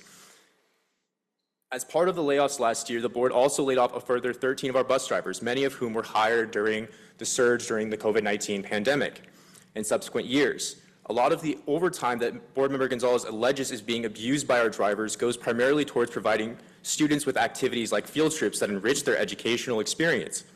This makes up the bulk of the time, and it's not taken by our drivers, but offered to them. Much of this increase, again, can be attributed to those drivers hired during the COVID-19 crisis. We see fluctuations in those numbers. And when you really drill down, the number that Jesus Gonzalez was citing was 2 million less for the drivers specifically. As we know, transportation is a critical department needed to ensure that our students are being served with the best educational services possible. To do so, we need the district to work with CSEA CV 109 as we are negotiating updates to the transportation article and to work towards a solution that works for both parties. Our bus drivers work day in and day out to ensure that our students get to where they are on time, safely, and they deserve your respect. Thank you for your time tonight. Thank you. We have Marina Loera, and then after that, Amelia Sanchez. Good evening, I'm Marina Loera. I'm going to read a statement from a driver that wasn't able to be here tonight. He goes in at 4:30 in the morning and he got off around 7:45, came briefly, told me if I can read this for him. Hello, Coachella. I am Alejandro Tejerina Jr. I apologize as I could not attend to the meeting. I was working at West Shores doing an activity. Then we'll need, he said, we'll need to get up at 3 a.m. to repeat. I am a bus driver at CVUSD, joined during COVID time when Coachella was in need of drivers, still does. Funny enough, though, some of the buses are, I rode the bus as a kid that I have drove. I would ask the board to think well on your thoughts of contracting out the department. I can imagine the offers will seem appealing at first as they will buy up all your equipment. You will soon realize point would be too late. CVUSD would be stuck. I hear lots of compromises he sees a lot of comparisons to Desert Sands Unified School District and Zoom, a new transportation company out in Palm Springs, but realize that CVUSD caters to all students. Above for high schoolers is a luxury. A bus for high schoolers is a luxury in this district. I went to Shadow Hills High School. We had to fight for a bus for their after-school activities, and they were denied, and he lived in Indio Hills, so he would have to find a way to get to school. For after-school activities, they didn't have any, so he's stating that CVUSD, our students are very lucky to have the buses that we have, because over there in Desert Sands and other school districts, they don't provide buses for hardly anything. If you live too far, too bad, you gotta find your own way to school, and how's the student gonna learn? So he's grateful to work here, and he's grateful for the services that we provide to the district, and to please think about before you try to contract out the department. Thank you. Amelia Sanchez and then Rayan Saldua. Amelia Sanchez is not sure she got to go. Oh, thank you. Rayan Saldua, and then Ofelia Fuentes. And then the last person, David Isa. Sorry, my contacts are getting a little gray. Good evening, my name is Rayan Saldua, Vice President for Chapter 109. I took a minute to look at the titles hanging in the hallway the other day. Most of them I know and read. These stories still ring true and remind me of some of my life experiences and situations that I'm currently living. Classified much like Dorothy, the Tin Man, the Lion, and the Scarecrow, we show up to our own Emerald City to find that our wizards are no wizards, but frauds. We try bringing issues to your attention, but are fed poor guidance and instruction. In a meeting with Perez, they expressed their need for help with toileting and a variety of other issues going on in SPED within their worksite. Management, in their infinite wisdom, told them that you only need one of you to assist with toileting, and the student, if they can go on their own, let them. The pairs know very well what will happen by following that instruction. Instead of acknowledging their needs of staffing and strategy, they prefer that they click their heels and just go home. And the example of that was that a parent noticed a student was taking too long in the stall, and when they went to go check on them, they noticed that a student had picked up their own feces and smeared them all over the stall and the walls. In nutrition services, our storekeepers were expressing some of the frustration from the orders in the kitchen and the lack of inventory that's being ordered. As you know, only one person knows the ins and outs of the Mosaic program, which is a vital communication method between your warehouse and the kitchens. That person wasn't around, and someone had to work out of class. But when the storekeepers asked, why not them, they were told, you only understand 20% of the job. Mistaken for blue jays, you shoot your mockingbirds.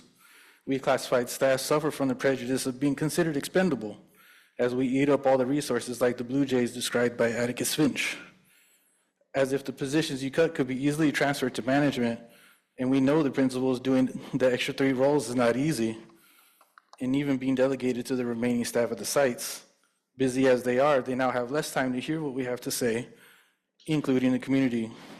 One of the attendance clerks approached me with the student expressing that they had not been able to get their iPad back from the summer school, that a teacher had taken it away.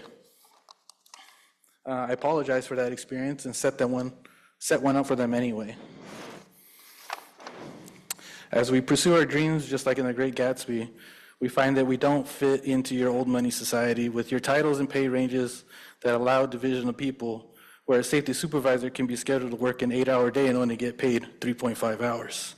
They start when the students, before they get there and after they leave. I'll leave you with this. Instead of looking upon us with hard eyes, look upon us with soft eyes so you can see the bigger picture. Thank you. Thank you. Ofelia Fuentes.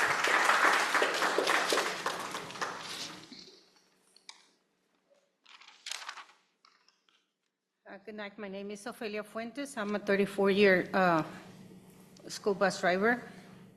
I'm sorry for what had happened with this driver that once minute of fame, and now she put all of us in a spotlight. We, our department, are very, very deeply sorry about it. That's all I can say on this case. My concerns and my questions are directly to Mr. Jesus Gonzalez. I heard that on the Transportation Department, that you are one of the board members that want us to disappear from the district. What basis do you have to request or bring to the table such a wonderful idea? According to your information, I guess, we the drivers are claiming overtimes that we are not entitled to. Do you know that there's still drivers out there working? Have you ever been with one of the drivers from 4:30 to 7:30 p.m.? Of course, we have breaks and lunches between those hours. Because in 10 years working in this district, I only have the privilege that Mr. Trinidad Arredondo run along with me. I'm pretty sure he can tell you what it is and what it takes to be on those seats the whole day. If you are so concerned about the budget of the District of Transportation Department, why haven't you done something realistic about it? With all my respect to all the accounting staff of the district, but you guys need extra help from an expert.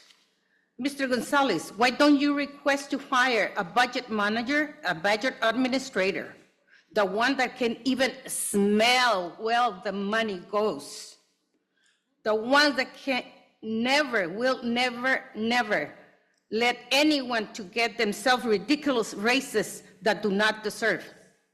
It is also ridiculous that it took $1.5 million to start blaming our department. I proudly can say that we are the best transportation department in the Coachella Valley. Thank you. I have David Eisen. David Eisen. I'm sorry if I'm mispronouncing the last name. Desert Rodeo? Okay, thank you so much. That's all the public comment that we have.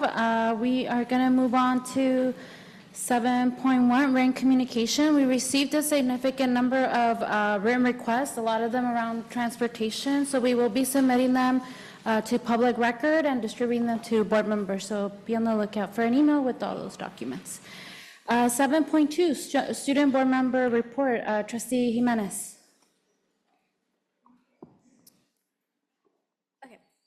So for Coachella Valley High School, they continue to make strong progress in preparing students for their futures through academic readiness, leadership, and school involvement.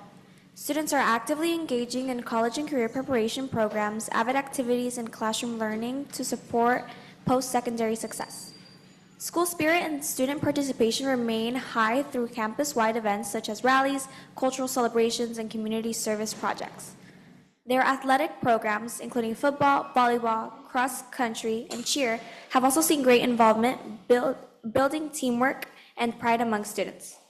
Coachella Valley High School remains dedicated to help every student succeed academically, socially, and personally as they plan for their futures. At Desert Mirage High School, things are running smoothly. We're looking forward to an exciting winter sports season as our teams prepare for their upcoming games beginning November 18th.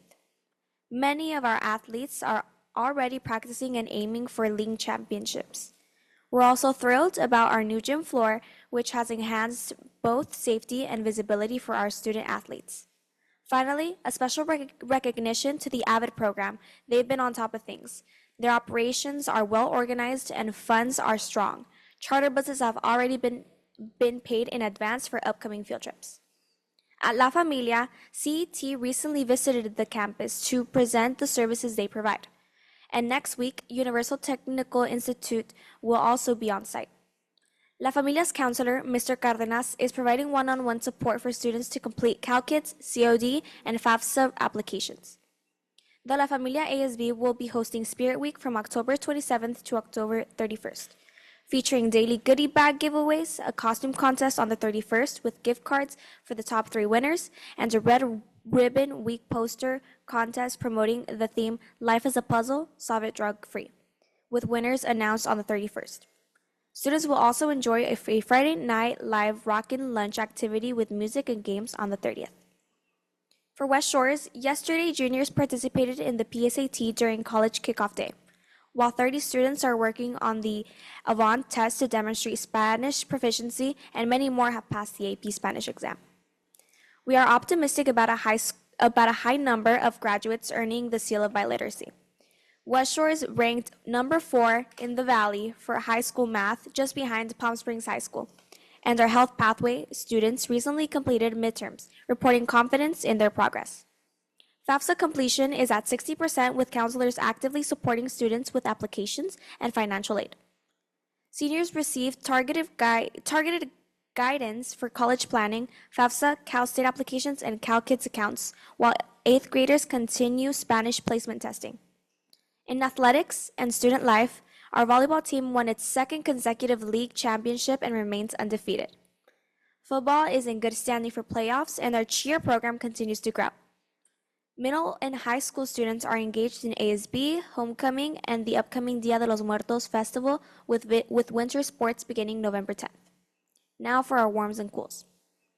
At Desert Mirage High School, college kickoff day was a complete success, with students enjoying engaging panels, including alumni from 10 years ago who shared their post-graduation journeys. The event concluded with lunch from the burger spot, creating a fun and memorable experience. Additionally, at La Familia's Senior Sunrise, it was very successful, with 50 seniors participating. At Coachella Valley High School, their student body and clubs continued to make school events inviting and inclusive, offering opportunities for students to explore available resources. On the other hand, bus arrivals remained a challenge, with delays ranging from 5 to 40 minutes daily, though overall efficiency has improved. Finally, students and families have expressed concerns about the 2026 graduation, specifically regarding the day, location, and preparation time, and are seeking potential solutions to ensure a meaningful celebration. Today at West Shores High School, we had the opportunity to welcome secondary principals to our campus. It was encouraging to see the district placing an emphasis on visiting school sites rather than holding meetings solely at the district office. During a band class, though, a student asked if district staff had ever visited that classroom. The teacher shared that in her 7 years at the school, no district personnel have ever visited her classroom. I found this interesting because I believe any subject or class shouldn't be considered less important than another. Just like our other core subjects, classes like band have areas where they could grow and improve. However, how can we identify opportunities for growth if visitors who are there to provide feedback exclude the program entirely? This leaves the program without guidance and hinders its ability to develop further. I wanted to bring this to the board's attention because it's important to value and recognize programs like band equally with our core academic subjects. Band is not only a graduation requirement, but it also makes a positive impact on our school, culture, student engagement, and campus pride. Thank you. Thank you. We're going to move on to 7.3, board member reports. Mr. Acuna, can we start with you? Thank you. First of all, thank you for everyone who came. You've heard me say this before, whether you agree or disagree with us, the fact that you're here shows that you're showing a commitment to our community and to your own personal cause. So again, I don't take it personal. Well, sometimes it depends what they say, but yeah. But again, I think many of the points that were made, I think were pretty clear. Obviously, there's some disagreements on some of the details, which we can do that. But I wanted to say a couple of other things before I get into some of the things I wanted to talk about. But I wanted to congratulate the after-school program, the LOP program. They had a very successful mini soccer tournament last Saturday. Many people were there. A lot of parents got to interact with a lot of the parents, talking to them. Obviously, they all had questions about what's been happening, and so able to share some information with them. And I think they were very appreciative, because a lot of the things they read and see, they're not sure if it's true or not. I give them my opinion, and again, they can take that as they will. They are going to have a volleyball tournament this coming Saturday. Is that at CV High? Where? Oh, Desert Mirage. At Desert Mirage High School, it'll probably start around 7, 8 o'clock and last pretty much the day. So if anybody's interested in going out there and seeing what they do. Also wanted to touch base on, and I'm going to let one of my colleagues here, we had a 2x2 with the city of La Quinta. She'll give a report on what happened there. But I thought it went well for the most part. So, but I'll let her give the full report on that. To the other things that I wanted to also touch base about, we're talking about the ELOP program. And one of the requests I, as a board member, would like to ask the board president and the superintendent is to review what I consider has been a disastrous reorganization of the ELOP program. Again, in their infinite wisdom, to go from 3 coordinators to 2 coordinators and add hundreds of people to them without adding any staff, with no, now they're overwhelmed. They're trying to do what they can do, but obviously nobody thought it out, as they didn't ask anybody in the ELOP program how this would work. They asked other people who don't work in the ELOP program. Going to your point about doing things without asking people who actually are doing the job, I would ask that they do another review on that organization and see and bring it back and any needs and structures they may have. Again, for those of you who want to eliminate the ELOP program, they pay for their own transportation, right? So, they're funding it. So again, I think that's another issue. And again, I said this, I think I said this last week, I've said it before, people just need to come to work. A lot of our problems are caused because people don't come to work. And again, I said this, I think last week or the last board meeting or the one before, is it's easy to target bus drivers because unfortunately they're the first person that everybody sees in the morning or doesn't see in the morning. But as I brought up the last time, and I'm going to bring it up again, and I'll keep bringing it up so we understand, this is a workplace culture that we have going on. According to the numbers that I have, and these are the numbers that I get for people who show up, we have roughly 1,900 employees, 2,000-ish, somewhere in that. I'll use those numbers. I think they're high, but we'll use those numbers for today. Last Monday, 400 people across the district didn't show up for work. 391 on Tuesday, 336 on Wednesday, 376 on Thursday, and 444 on Friday, out of roughly 1,900. That's a lot of people. Now, again, that's the whole numbers. There's some people who are on workman's comp. There are some people who are out on bereavement. We understand that. But the bulk of them, we know where they came from. That has to stop. Why are we getting extra overtime? Because people don't come to work, and then it doesn't show up as overtime because we have to hire a sub. If it's a teacher, we have to hire a sub, and then we have to pay the sub. If it's somebody else, we hire a sub or somebody has to stay longer to do whatever services. So then we get other overtime. So again, the point I'm trying to make is it's easy to target bus drivers again because we all get calls in the morning saying, "Where's the transportation?" They don't care about who showed up or who didn't show up. Parents want to know why their kids aren't getting picked up, right? And we don't have an answer. Well, we have an answer for them, but it's not a good answer, right? And so this is a problem that's across the district. This is not just in transportation. This is not just CSCA. This is not just CVTA. This is as well as, and I'm sure we do administrator ones. We're going to get some of those as well. So this is a problem that people just need to show up to work. I'm sorry. I understand if you're sick. But let me remind you, if you're sick, don't post that you're at Disneyland or wherever the hell you're at, okay? And I've seen that, and I've called people and I said, look, we're allowed to go look at your social media here. And this is where you're at, and you called in sick. If you have a PN day, then do whatever you want. But if you're going to call in sick, don't post where you're at, right? So these are things that we have to get a handle on. And it does go back to accountability. And we've been talking about this for a long time. I'm happy to hear that you guys are good with the time clocks now. I want time clocks across the district. I don't just want them in transportation. Fair is fair. Everybody should be to come to work on time. Everybody should be clocking in and out, okay? We are still doing paper and pencil time cards. You know how long that takes? All the man hours that we have to do for that? Because we don't have a system like that, right? And it also goes back to accountability. We can hold people accountable. Are they actually doing what they say they're doing? I say I come in at 2. I don't show up till 3. Unless somebody's there to figuring it out, we don't know, so we're paying extra money, right? Those are things that we really, really need to start looking at, and it goes back to the accountability.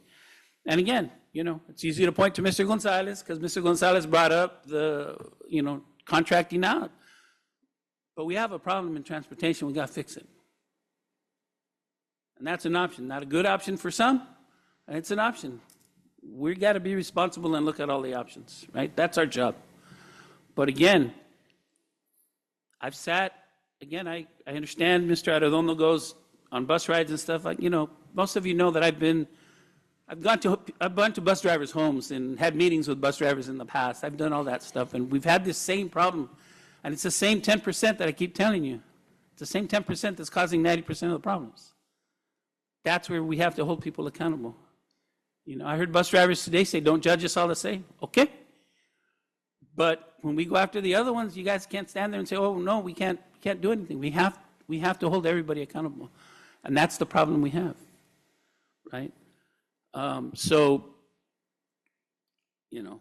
We're not getting anywhere quicker by doing all this. Negotiations, you guys have the upcoming PERP thing. We're going to go through that. We'll see what happens. We had a plan. You had a plan. Nobody won. We're sitting in the middle of the road staring at each other. We're going to get hit by cars. What's going to happen? And all the time, the parents are calling us, and they're calling you and complaining. And they have a right to complain. Because again, they don't care whose department or what, or they don't care none of that. They care that the services their kids should be getting are not being met across the board. Those are things we have to rely on. And again, I have to remind everybody, there is no money. You can come, I've had these conversations personally with some of the people. You can come and tell me, we need to bring all these people back. There's no money. We can't. You got to figure out. You tell me who to fire on the other side, I'll bring somebody back. There is no money, okay? So when we're going forward, we have to keep that in mind, that we have to find a way to fit it in our fiscal recovery plan. And you all know, next year, we're going to cut some more. We know that. We know that. But people are pretending like that's not happening. Let's spend this, let's do that, there's no money. So it's not even about, well, let's not do this and save that money. There is no money to save. So I think at a certain point, we need to become realistic of the situation we're at and bargain in that fashion. We have a lot of issues that we need to do. I believe you guys are willing to do it. I saw it earnestly today from some of your transportation people saying things that I have never heard them say before about accountability. I'm happy. So let's move forward. And again, easy to blame bus drivers, but this not coming to work is across the board. It's across the district. And again, 400 on Monday and 444 on Friday kind of tells you something, right? That's something we got to deal with. So that's my report. That's my little rant. Trustee Arredondo. Good evening, and thank you, everybody, for coming. I always appreciate having everybody come and talk to us, just letting us know the things that that they see and that they want and that we need to work towards together, right? As we get across this fiscal stabilization plan and our fiscal plan to get the district right-sized, it's important that we work together and that we know that, we're going to have less staff, right? We know that there's less staff coming next year, right? But we can always focus on that, or we can focus on how do we make sure our district continues to run. Now, I'm not going to sit here and tell you what you have to do because that's not my job as a board member, right? You take what days are given to you, you take what days you believe that you need, and that is not my responsibility. But as a district, we just need to, work together to make sure for our students, and we're out here for our students. I got a chance to go to Coachella Valley High School to the football game. Congratulations to the football team who, for their just season. I know that next week we have the Bell game, so I look forward to going to Indio High School and seeing the Bell game there. I got a chance to visit a couple of school sites, and one of the things that concerns me, Dr. Esparza, at Cesar Chavez, we have a small fence, and there seems to be parents that jump that small fence holding their kids And I believe that that's an issue. So I don't know the remedy for it, whether we take off that fence, it's a small 4-foot fence, or we, you know, I'm not sure what we do there, but I know that parents are jumping over the small fence to not have to walk around the parking lot, and that's creating, you know, it's not good to see, right? And so I just wanted to share that, that I'm there. I got to visit Coachella Valley High School. I realize there's no money, but I'm always gonna, you know, push that, you know, I know that we need to repave that parking lot, and that, you know, I'd like to see ornamental fencing on Van Buren. I get it, we don't have any money, but I'm still gonna say what it is that when I make these school visits.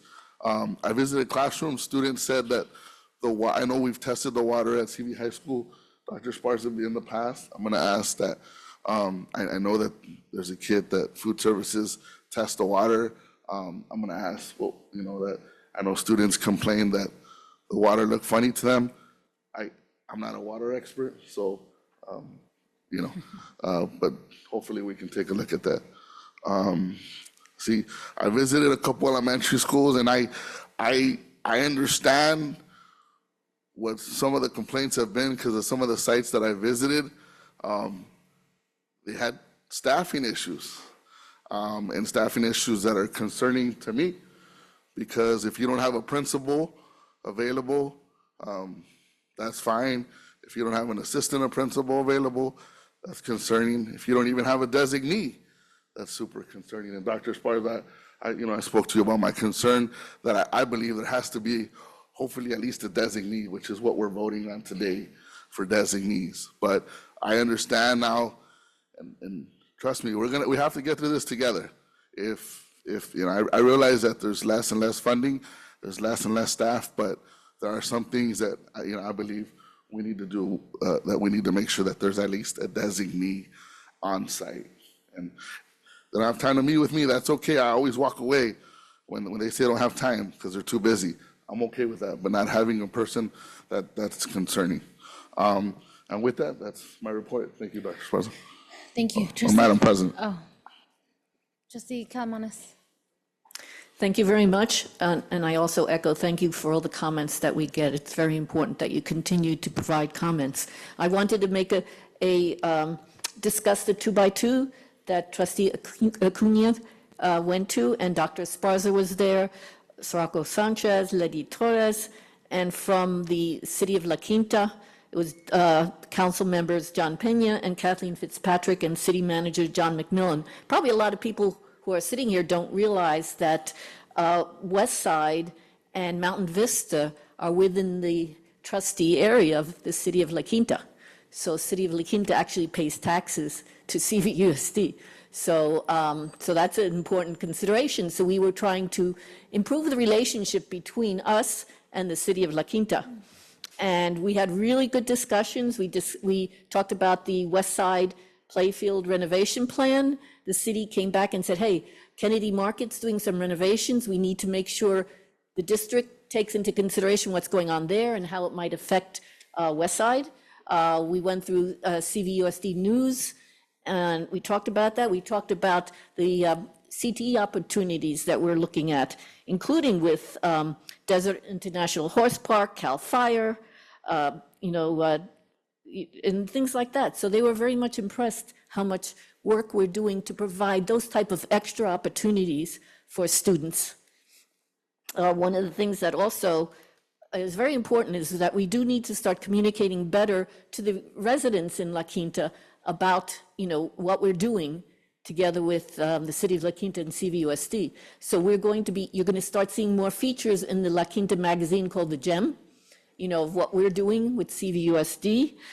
For instance, trying to also update some misconceptions, talk about the Williams Act, we talk about, what we're doing with our schools. So I think, there's a weekly newsletter that goes out. So we're going to start trying to communicate to the residents of La Quinta the importance of our schools here to the city residents as well. And as La Quinta expands out east, there's going to be more residents there, and there's going to be more services that they'll be getting from CVUSD in the schools. So that's what I wanted to report on. Thank you. Thank you. Trustee Gonzalez? Yes, I want to thank all the hardworking transportation staff that showed up today. I honestly believe that if you're taking away from watching a soap opera, TV of any sort, and that you take the time to come and voice your opinion, whether I like the feedback or not, it's just good that you're exercising your right to be here and your right to be heard. I think one of the most exciting possibilities is that I heard more than one person talk about accountability. I heard more than one person talk about working together to try to find a solution to the challenge that we have in transportation. As Mr. Cunha said, it's not only prevalent there, it's in all the departments. We have some serious issues that are simply adding up to millions of dollars at the end of the year. And with the fiscal challenges that we have, it becomes more and more important that we really become more efficient, that we understand where our shortfalls are, and that we find a trust in the departments and the unions to try to work together to try to figure out how we're going to go forward. The story that was read from Patty, she had to leave, talking about her experience, right? The Lorena Diaz story, it's touching when people talk about the fact that they need the job they're a single parent or they have issues and they're worried about how it's going to go forward and what's going to happen. Me as a board member, I honestly believe that anybody that would be serving in my capacity with the challenges that we have, and understanding that what happens in transportation has been front and center since we came back to school. We had a very difficult negotiation. There was a lot of people laid off. It was hard for every board member to swallow that. I had 2 years before that, I had a straightforward conversation with the union president that we were going to have layoffs, that we had a bunch of one-time money that was going to go away and we weren't going to be able to afford. And when you took that 9.5% pay increase, that we were even eating quicker into that reserve and that we were going to have 200-300 employees is what I said to her. And so that doesn't make it any easier, but I've seen it happening. So the school year starts, right? And we have our first board meetings. And from the beginning, we've been getting these reports of bus drivers being late. We just had our student trustee talk about how they're expecting 5 to 40 minutes late every day, every bus. And so I haven't been able to figure out what's going on. But I do know that I've asked for an attendance record, and I know that the first day of school, when it was 110, 115, we had 24 bus drivers that were missing for whatever reason. And so when we have a cohort of less than 80 bus drivers and 25 are calling in sick, you start wondering what the motivation is. What is it that's leading you after a whole summer for 25 of you to say, I'm not going to work today? And we sit here as board members getting the complaints from the community, from the school sites, and it's hard because we're looking at it. And then I was well aware of the overtime challenges that we have in the school district and the attendance. And I know it's across the board. But for us, even today we had people. And then to add insult to injury, this bus driver, I don't know what she was thinking, but she's all over the news where we're now making fun of special need kids. It was very compelling when that bus driver came up and apologized for her actions. And I know that all of you feel the same way. But we're put in a situation where we're seeing this every day. Transportation is not working the way it's being managed. I'm not going to blame it on the workers. I'm going to blame it on mid-management. I'm going to blame it on management. Everybody's responsible. And the only solution is going to be one created by all of us. Or we're going to have to decide to go somewhere else and find these services. I don't feel good being the breaker of bad news, sitting here and listening to people come in and complain about a comment that I made. What I do know is that it's not working. And if we don't fix it, it's going to continue not to work. And I'm not going to accept that it hasn't worked and that's just the way it's going to operate. And I'm not going to accept that we pay $1.5 million of overtime every year. However it's happening, it's got to stop. We've been in a situation where we had 13 more bus drivers. We still had the same overtime problem. Now we have less bus drivers. We still have the same overtime problem. There's a culture over there. I don't know. I'm not going to profess to tell you guys what's going on over there. I don't have the solution. I don't care how many buses I drive on. Nobody's going to tell me how hard it is to get up at 3:30 in the morning and work all day. We all worked hard. We come from this community. I watch my parents work. And so I'm looking at this and I'm saying, when it just equals, we can be better. We all can be better. And I challenge us all to work together to be better. Because at the end of the day, it's about the children. Our community deserves better. Just because we're over here on the east end of the valley and there's a lot of brown faces, that doesn't mean we deserve less. We deserve better. We're not doing our best. And so, again, I think, as crazy as it sounds, this was very positive for me. It's very positive, I think, for everybody to understand what we could all lose, right? I heard them say, you know, they're going to take your fleet. And then once they take your fleet, they're going to push the price through the roof. That's a reality. That's what business people do. They come in and they low bid you. And if you don't put the protections in place that in the next 5 years, it's not going to double, it's going to double because that's what these institutions do. But I can tell you the way we're operating, it's not working either.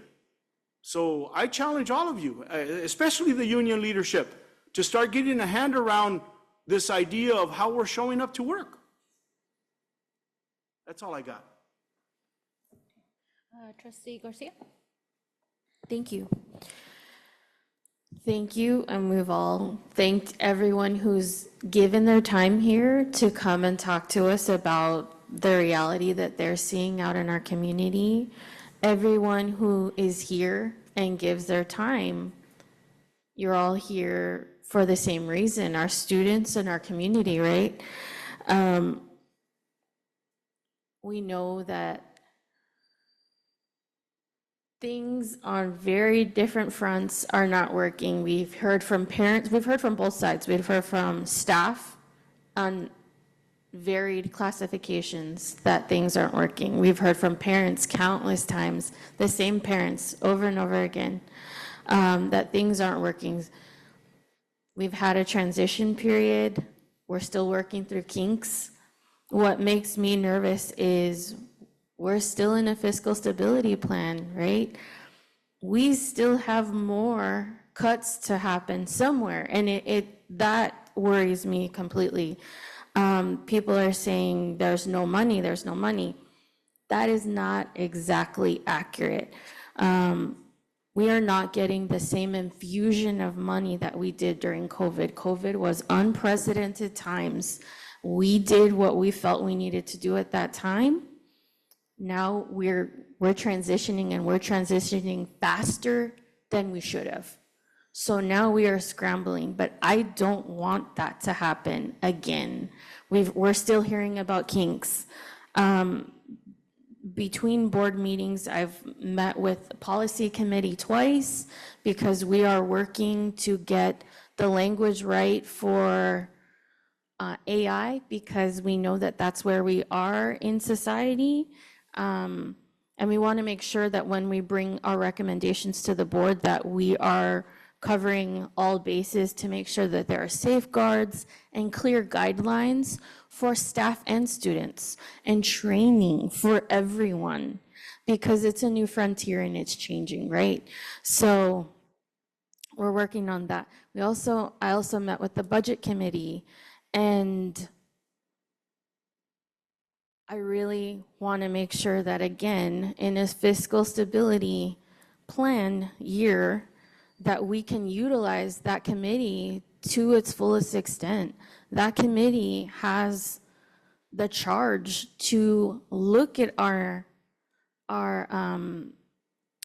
budget in a different light and take the time to analyze where we can possibly cut millions of dollars and not hurt our students and not hurt our services that we hear every single board meeting our community wants and deserves.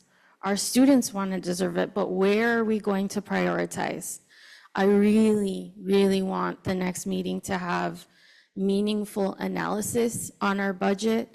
Reports have been requested. I really hope that we can get that to our committee group so that we can do that work, so that by the time it gets to the board, things have already been looked at in a different light, right? So last year, even though we had extra sessions, it felt rushed.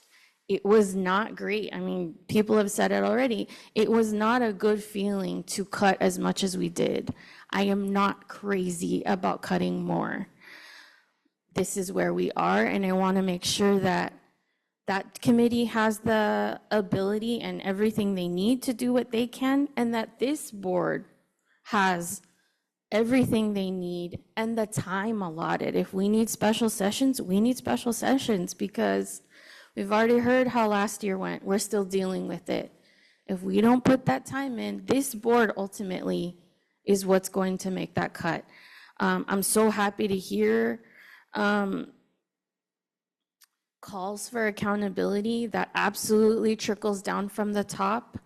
Every time we hear about big things happening, unfortunately, I cannot ask the director, you know, that may have had the history about those things, because they're gone. And that, unfortunately, is something that we are known for. We get major turnover from leadership, and that will, if that doesn't change, I'm not sure how the rest of the culture will change without that. That's just basic. And our dashboard will always reflect that unless something changes. But this board needs to put the time in to understand, like really understand what's going on here. No one data point will explain a full story.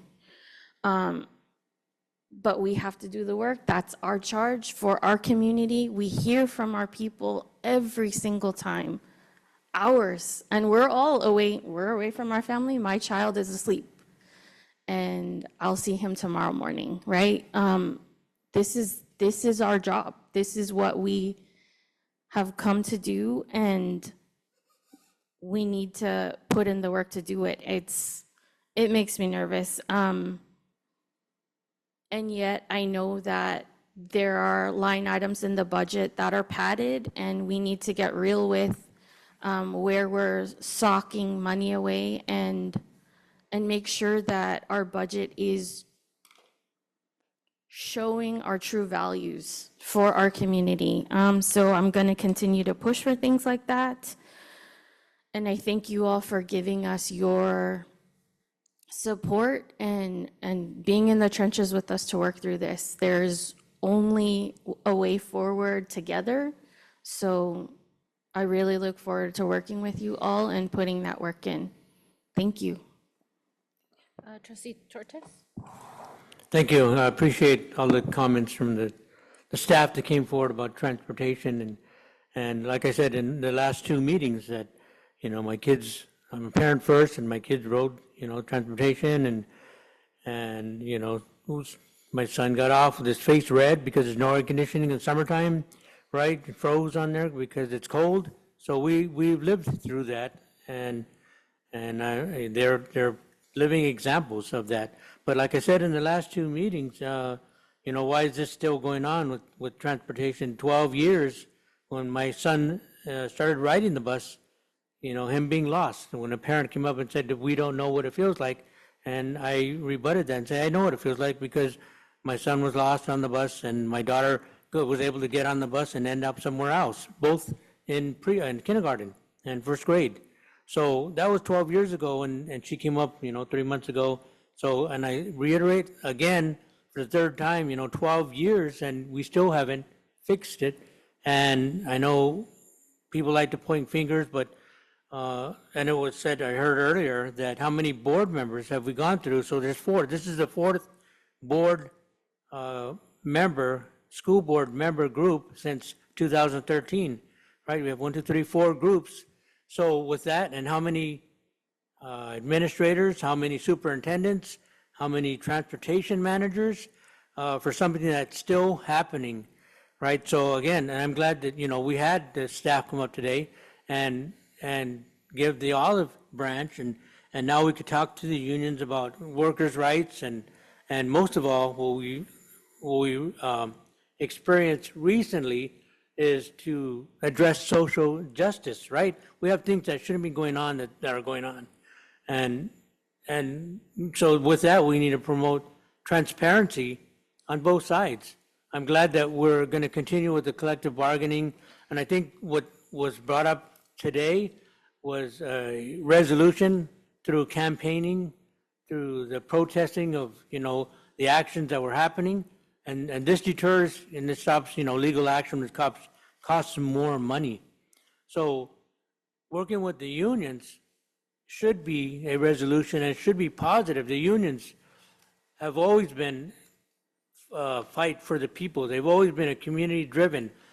For example, the unions fought and got the minimum wage for the workers of the United States. The unions stopped the anti-sweatshop work environment. The unions stopped environmental impacts, negative impacts.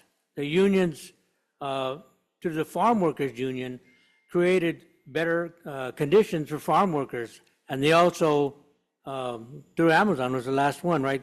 Got better conditions for Amazon workers. So I believe working with this union can also resolve what we have as far as these same problems that have been going on since I've been in the school district, and my son was in school for the last 12 years. I think we can get this done. So my laptop died, but I was going to show everyone a part of the transparency is you can go on the Coachella Valley School District website and look and search under audit.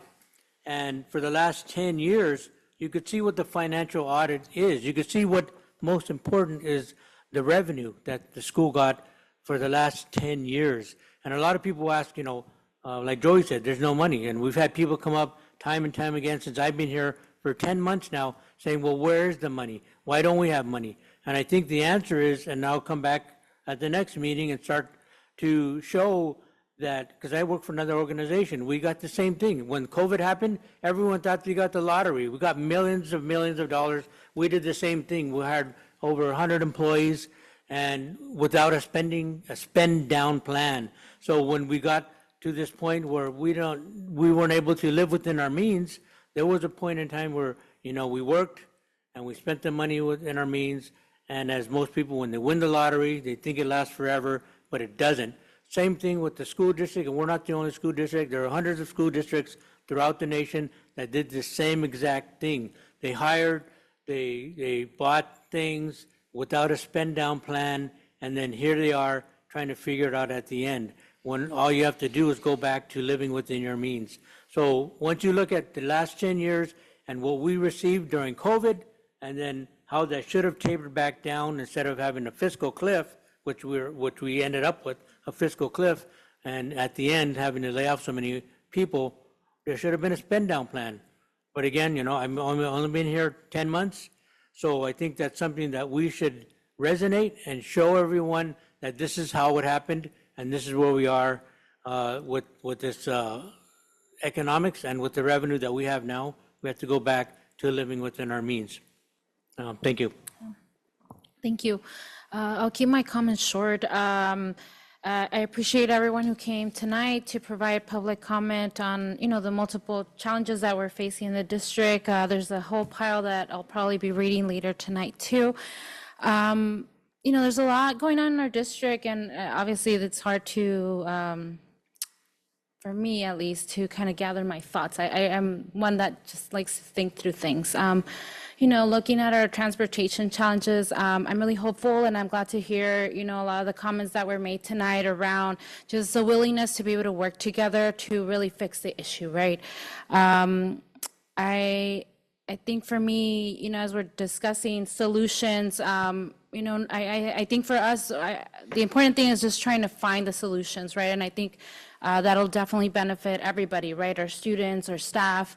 So I think just being able to find a way for us to move forward, right? Like with our challenges in the budget, we are going to have to continue to make some additional cuts and make some hard decisions in the coming months. I agree with what was said. We need to be better prepared to make those decisions. We didn't have a plan. Staff didn't bring a stabilization plan at the time, or a phase-out plan for our dollars. And I do recall when I first joined the board, it was a topic of conversation as we were deciding how we were going to spend these dollars. Right? It was always, make sure that we're thinking that it's one-time funds, and unfortunately, we didn't do that. Right? And so that's where we're at now. But I really appreciate staff, the leadership that, our union leadership that came tonight to just, I think demonstrating just the willingness to work with the district and the staff. So I'm hoping that our staff can do the same.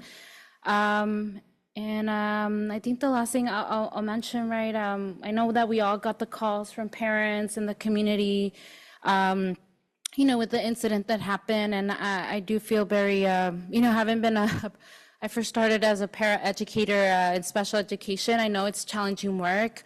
I'm not gonna say that I know all the ins and outs, right, because that was many years ago, but, it is challenging to work in our school districts, to work in K-14, right? It's a very challenging time for our families right now. I know a lot of our families are just struggling to make ends meet, and just, to hear something like this happen within our district, it's hard. So I just want to say that I appreciate everybody for the hard work, for staying up so late, and just looking forward to working collaboratively for the coming months. Thank you. Trustee Tortes? Yeah, I forgot to mention also, when we're talking about living within our means and then taking advantage of people that would help us and donate. So I think one of the biggest things we could take advantage of is Margaret Chariaco's proposal, right? She said free of cost, and I think we need to take advantage of that. Thank you. Superintendent's report. Thank you. Thank you to everyone who is here with us tonight and on Zoom. Thank you to everyone who came to make public comment. We appreciate all your comments.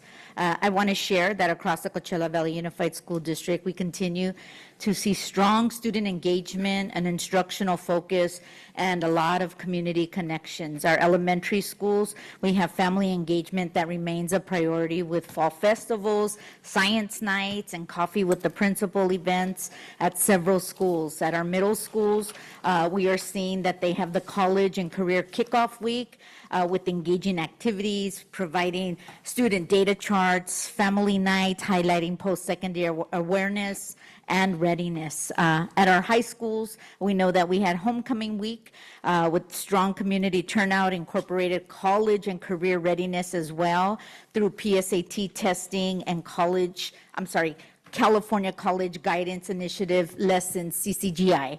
Our adult school, Coachella Valley Adult School, advanced instructional goals through professional development this week on gradual release and the responsibility and the campus beautification project as well.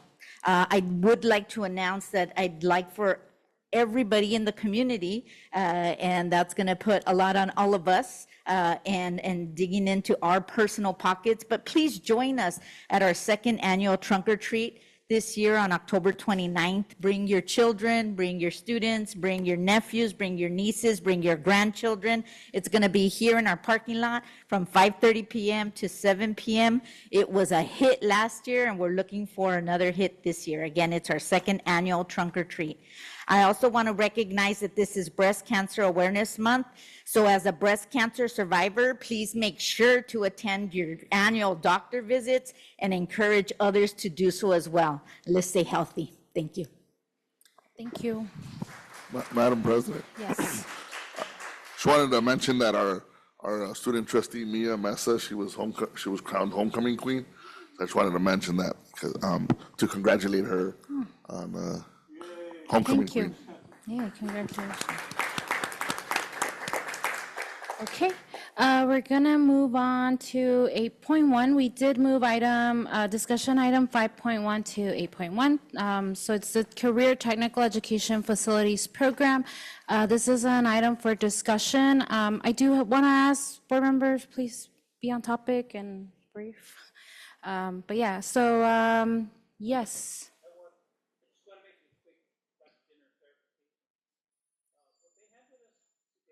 That's not from staff.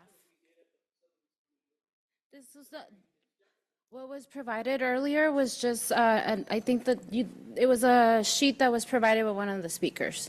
I understand Oh. this is what they're asking for now, not the original. Oh. 10 million? Maybe we can get context from staff? Oh. Okay. I see. Okay. Okay. Yeah, to that point, Ms. Vargas, and I'm gonna say it now. We have a process, right? I don't know how we're even discussing this because it never was approved by the Facilities Committee. And it obviously was brought by Mr. Arredondo through you, and you sanctioned it. I'm just gonna ask that in the future we follow process, or else dissolve the Facilities Committee, and you guys can do whatever you want. No, just to correct that, Mr. Gonzalez, Trustee Acuna said that I could ask for it to be brought to the board. And last board meeting, I asked for it to be brought in open session with Dr. Esparza. So we do follow process and protocol. I followed what I was told is a normal practice. So, just so you know. Okay. Well, yes. Follow to that. We had this, I actually wasn't even at the Facilities Committee meeting. I did look at the discussion. I couldn't get on. It never moved forward. And then Mr. Arredondo, who's part of the Facilities Committee, even though it didn't go forward, right, through the Facilities Committee, he reached out to you to put it on the agenda. And I think that's a violation of the process. And I think we should have, and I'm stating that for the record. Okay. I think what, I'm trying to think what's. During last meeting, I made a comment to Dr. Esparza that I would like this item to be brought forward, if that was the proper way to ask. And that's why it's on the agenda. Yeah, But- so it's just a discussion item. We're not, I mean, it could be that we discuss and provide direction, like for it to go back to the Facilities Committee, and then that's kind of it, right? Am I right on my room? Okay.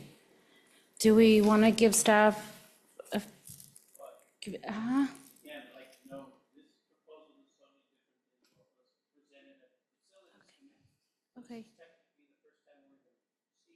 Yeah, so one thing that would be really helpful, because I am not part of the Facilities Committee, I'd like for staff to provide a little bit of context. Maybe our members from the Facilities Committee can share a little bit of context of what happened at the Facilities Committee. I have no context to make that decision. Hold on. And then we can have a discussion. Letty, so it's simple. This document says 3.5 million and then 1.75 million, a 50% match. Is that what was brought? No. So what was presented to me was a reduced scope of Phase 1 only for $9 million. I asked to review it because I wanted to know how they came up with the $9 million. After reviewing it, I saw that it was missing a lot of other, it was missing scope of work such as sewer, water, electrical, accessibility, data surveillance, flat work, design fees. So the actual true number should be 20 million.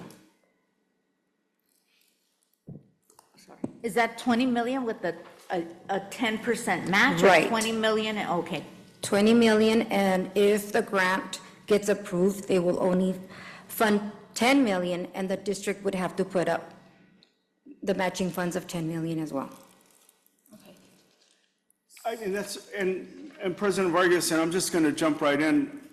At a time when we're in these budgetary challenges, I get the excitement, right? We had the supervisor, we had the congressman write letters of support and never asked us our condition, right? I'd love to do this if it made sense to me, financial sense.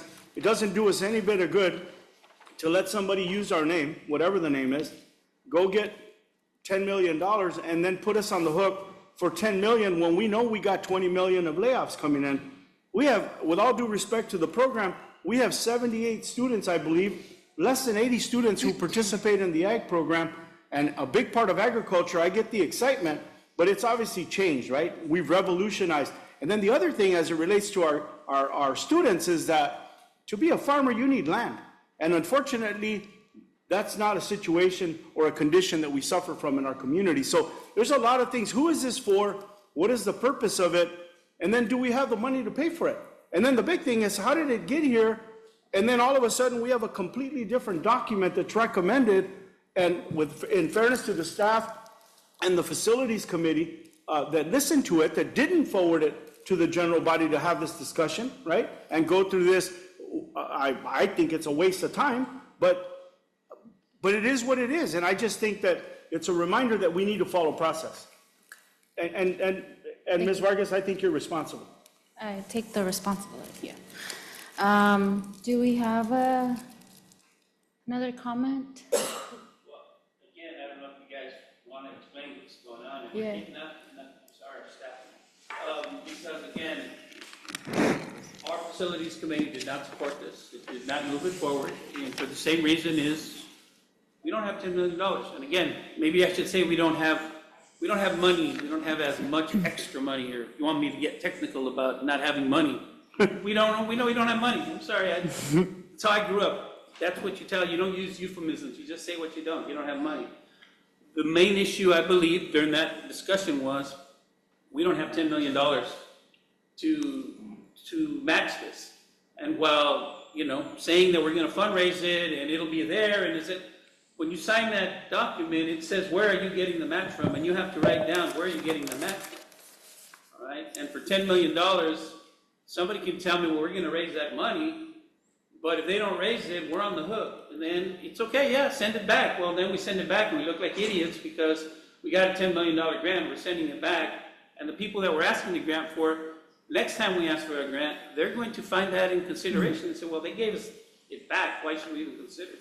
But again, my main concern right now is that this is not what went through the facilities committee. Okay. So we are talking about a totally, and again, look, I was the one that mentioned it. Again, the facilities committee said no on something. I probably said, okay, fine. But board members do have the right to recommend, to recommend to the board president and superintendent to put something on.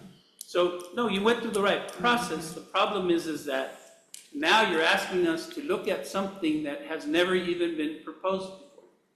And that I have a problem with, going back to wasting time. If you want to send it back to the facilities committee and they're going to say, well, 1.75 is a lot different than 10 million, okay, send it back to the facilities. But again, with all due respect, Congressman Reese, Supervisor Perez, both friends, all the other people who signed that, nobody said, hey, we're going to match your money. Yeah, I didn't see anything in those letters. So again, my biggest concern at the time, and I didn't support it either, was there's no $10 million to match. And until somebody puts $10 million in an escrow account and says, when you get the grant, here's your $10 million, I'm down. But again, the concern now is that this is not what was originally recommended by you to be brought to the board. This is something totally different. I did ask the same thing be brought to us. No, I understand. I'm just saying now we're being asked by proponents to do this plan instead. But what you brought to us was the 10 million match one. That was the original one from the facilities committee, correct? Yeah, and just trying to find out where we're at, right? So that's what I asked. Okay. So that's where I kind of have. But can staff give us some background as to where we're at today? President Vargas, I have a comment before I had my hand up. I'm sorry. We'll give Trustee Jimenez an opportunity to speak too. Sorry. Oh, for sure. Go ahead. Okay, go ahead. No, I don't Sorry. think she was wanting to speak. If she wants to speak, I'm sorry. Go ahead. Yeah. Yeah, so when Rudy Valencia with Delia Jimenez, the agricultural commissioner, started off the circus, right? He should have brought a check for $1 million, right? And when all the people that signed this document, right, starting with Reese and ending with somebody who's not an assemblyman anymore, writing letters of support without understanding what's going on, I feel that Mr. Perez should have, our supervisor should have picked up the phone and said, hey, what's going on with this program? But I'm like Mr. Acuna, I don't want to receive a grant, even though we're going to have to put where the match is going to come from. But even if we got it, what are we going to do with $10 million? Because that's what I heard it was all along. And then I heard it was more than that. It turned into 30. And then now we're looking at a site. We're obligating a site, let's just say with 30 million. And now we're thinking of going back to the ratepayer to build a new high school. To me, I envision the front of the high school being on 54. So I don't even see that as a proper site to do what is being proposed. But this thing is flawed. It's never been thought out. We just had our expert in facilities tell us that there's a lot of ancillary costs that haven't been included in this one page. They're asking for $10 million with one page. I mean, are you serious? So Trustee Torres, yeah? Yeah, so it says agricultural career training, right? Isn't it the same thing that Margaret's offering? Margaret, is that right? CTE, the training, yeah. But you really don't understand the numbers. I'm sorry. With a $9 million. I'm sorry. I'm sorry. Maybe staff could actually maybe speak. I'm sorry. Can we give a little bit of history? Okay. Okay, for context. Please. Yeah. Hi, everyone. Good evening. I'm Karen Perez. I'm currently serving as the CT coordinator for our district. And prior to this role, I was actually at CV High School as the CT assistant principal. I'm also a member of the Prop 2 CT Facilities Program Grant, and I haven't seen the update. So the vision of this is a large scale. It is a multi-phase grant, and it actually started back in 2017 when the Ag Committee, along with the support of a grant writer, submitted the application. And at that time, we were not selected for the funding consideration. The letter encouraged us to evaluate, revise, and resubmit it for the next round, which we did not. Although we didn't submit it, our planning committee, we did reconvene in the spring of 2025. And then just recently, again, we started back up September 3rd of the school year, revisiting and preparing. But again, the new grant, that proposal, we've never seen. The vision for the CV farm is actually inspiring, and I agree that our students need and deserve the best. However, I think as a CT facility planning committee, that I'm actually part of, we need to take a step back to clarify some key points before requesting to move forward. As we know, the grant requires a one-to-one match for this multi-million-dollar project, and our district cannot secure that. While our community partners have indicated that they can raise those funds, the question remains that can the match be guaranteed for sustained investment of this project? It's not just one time, it's ongoing. We also need to clarify, like Mr. Gonzalez has said, the long-term future of Coachella Valley High School, whether this campus will remain in the current location or rebuild, since that decision directly will affect our 20-acre farm. So again, we need to have clarity, and those commitments need to be in place so our planning committee can come back together and reopen this conversation. Thank you. Okay, so for the sake of time, because this document was not previously reviewed by staff, we'd like to take this back to the facilities committee. Take it back to them first. Okay, and then have them make a decision whether Okay. to bring it back to the facilities or not. I mean, Okay, Again, I thank haven't you. seen it. We just Yeah, saw it. I don't know They haven't either. seen it. I don't even know who wrote this, President you know, Vargas, like Way who's scaled taking down credit for version this document. To the other thing that we're talking Yes, about. so, President Vargas, my yes. recommendation would be that it goes back to the group. They're Okay. obviously experts in the space. Thank you. And they're going to make sure that how we go forward is the right way, a pragmatic way, a logical way. But the idea that we're going to go out and get a bunch of money and then try to find $10 million in the time that we're living in this school district, I don't know. Yeah, so for the sake of time, we'll share with staff, so please review this and determine, what the next step would be best. Just a couple of things I do want to say, I appreciate the enthusiasm by the community and their commitment to support the farm. So maybe trying to figure out ways in which we can, leverage that opportunity. Would love to see some letters of commitment. I know we have the foundation ready, How about maybe just some there's checks? opportunities. But I think just considering, I mean, you mentioned 2017, we're no longer in, we don't have the same conditions, unfortunately, right? And I do think, you know, it's having some experience writing grants, maybe not to this magnitude, but, you know, like submitting a proposal is a commitment, and you're stating that you have the capacity and the ability to fulfill those commitments and the obligations and expectations, right? And so if we're submitting something and then say, you know what, never mind, I don't know, I feel like, again, we go back to that story of, you know, we want to make sure that our district is positioned itself in a good place to get these things, right? And I'm not sure that we're quite there yet, but okay. So thank you so much for everybody bringing this. We're gonna move on. We have no action items under administrative services. We're gonna move on to educational services. 10.1, Socorro Sanchez requesting approval of memorandum of understanding between Coachella Valley Unified School District and Animal Samaritans for the 2025. Motion for approval? Do I have a second? Second? Trustee Jimenez? Do you vote yes in support or oppose? Aye. Aye, okay. All those in favor?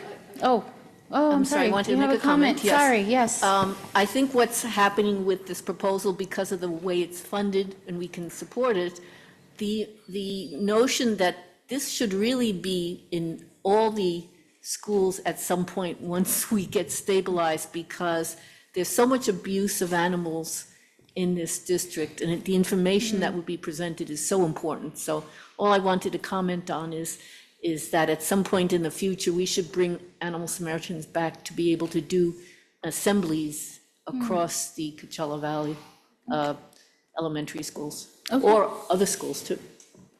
Thank you. Sorry for rushing through this. So all those in favor? Aye. Aye. All those opposed? Abstentions? Motion carries. 10.2, Socorro Sanchez requesting approval memorandum of understanding between Coachella Valley Unified School District Expanded Learning Programs and Global Inheritance for the 2025-26 Art Recycling Challenge. Motion the same? Do I have a second? Second. Trustee Calamanes seconds. Any comments, questions? No? Trustee Jimenez? Aye. All those in favor? Aye. Aye. Opposed? Abstentions? Motion carries. 10.3, Socorro Sanchez requesting approval of Title I Equitable Services Plan for Xavier College Prep High School for 2025-26 school year. Do I have a motion? Do I have a motion? So Motion. Okay. Trustee Tortes, do I have a second? Second. Okay. Trustee Arredondo, any comments or questions? Trustee Jimenez? Aye. Okay. All those in favor? Aye. Opposed? Abstentions? Motion carries. We have no action items under business services. Action item, human resources. 12.1, Dr. Monica Makowicz, approval to increase the addiction medicine open purchase for the 25-26 school year. Do I have a motion? So moved. Okay. We have any questions? Comments? Trustee Jimenez? Aye. All those in favor? Aye. Opposed? Abstentions? Motion carries. 12.2, Dr. Monica Makowicz, approval of the initial reopener Sunshine proposal from Coachella Valley Unified School District to California School Employees Association. Do I have a second? Second. Any comments or questions? Trustee Jimenez? Aye. All those in favor? Aye. Opposed? Abstentions? Motion carries. 12.3, Dr. Monica Makowicz, approval of successor initial proposal letter for contract negotiations from California school So moved. employees. Do I have a second? I'll second. Comments or questions? Trustee Jimenez? Aye. All those in favor? Aye. Opposed? Abstentions? Motion carries. Okay. 13, consent calendar. All matters listed under the consent calendar are considered by the board to be routine and will be acted upon in one motion. There will be no discussion of these items prior to the time of the board considers a motion unless members of the board or staff request specific items to be discussed and/or removed from the consent calendar, in which event the items will be considered separately. The superintendent, assistant superintendent of educational services, and assistant superintendent of business and finance, and assistant superintendent of human resources recommend the approval of all consent calendar items. Do I have a motion to approve the consent calendar? I'll motion to approve the consent calendar, respecting anybody pulling an item. Okay, anyone looking to pull an item? I would like to have more discussion on 16.1. Okay, 16.1. so we're pulling 16.1. I'd also like to pull for discussion 16.7 and 16.8. Okay, so we have items 16.1, 16.7, and 16.8 being pulled. Trustee Jimenez? Approval of the consent calendar? Aye. Okay. All those in favor? Aye. Aye. All those opposed? Abstention? Motion carries. Okay, we have 16.1. Julie B. Heel, approval of purchase of transportation shop equipment for Sturtle County, USA. Yeah. Do I have a motion? So moved. Do I have a second? I'll second it. And discussion. The discussion item I would like to bring up on this is, it was for 4 bays and jacks.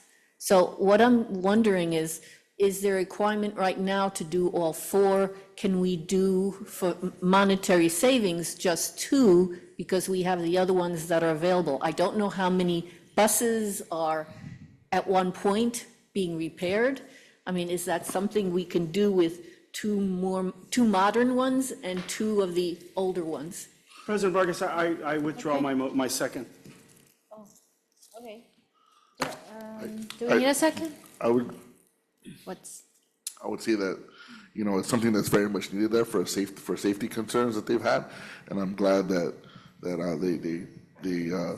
are purchasing 4 of them. I mean, it's very important that it's a safety concern to do any mechanic work, and I think it's a good thing. But if you will draw your motion, do we have a second? I'll second. Okay. Assistant Superintendent? Yes, thank you, Ms. Calamares. In addition to it being a safety issue, our transportation department has worked really, really hard. This particular item and piece of equipment was actually thought of and being brought forward even as of last year. I had the team come back in the current year to ensure that this was the best price that they could possibly get. And so they did do a deep dive into research to ensure that this was the best price for these pieces of equipment. What I hear Board Member Calamanis bring to the attention is, do we need all 4? You know, I get the fact that we want them to look the same, but are they all flawed? So the additional 4 is for safety purposes. And Additional 4, not replacing 4. they're replacing, yes. Okay. Yes. So all the other ones are no good? So the ones that we have are good, and then there's some that they are replacing. Oh, 4 that they're replacing, that have been deemed not good? Not good. Okay. So they already have 8, is what you're saying? They already have some, yes. Okay. Call the That's- question. You have another question? Call the question. Oh, okay, call to question. I have a motion, a second. Trustee Jimenez? Aye. Okay. All those in favor? Aye. Aye. Opposed? Abstentions? Motion carries. Moving on to 16.7, Julie V. Heel, ratification to issue purchase order to Desert Concepts Construction for emergency repairs at Valley View Elementary. Do I have a motion? All motion. Do I have a Second. second? Comments, questions? So I wanted to ask questions because this, when I looked at the actual item, it happened in March, so why did it take so long to get to us? This is a last year repair, but it's in this year's budget. I know you weren't here, but do you know what happened as far as that goes? So I did actually ask our team that. It's actually a really good question. And so some of the billing had been delayed. And as you will see on other ones that are coming up, the same sort of process. It happened over the summer. And so they did need to bring them forward for approval. But these are things that were emergent, they already happened, so I mean, we've got to do it. How the other question that I had, and I don't know if it's one you can answer, but how does something become deemed emergent over anything else? Because I know that we have a process with facilities. How does this become deemed emergent? And So- it might be something. Yeah, for- actually, I was think it's a gonna. question for facilities. Yeah, I think it's a. Actually, I'm facilities gonna have our maintenance sorry. director, Baker, he's gonna come up and Thank you. answer.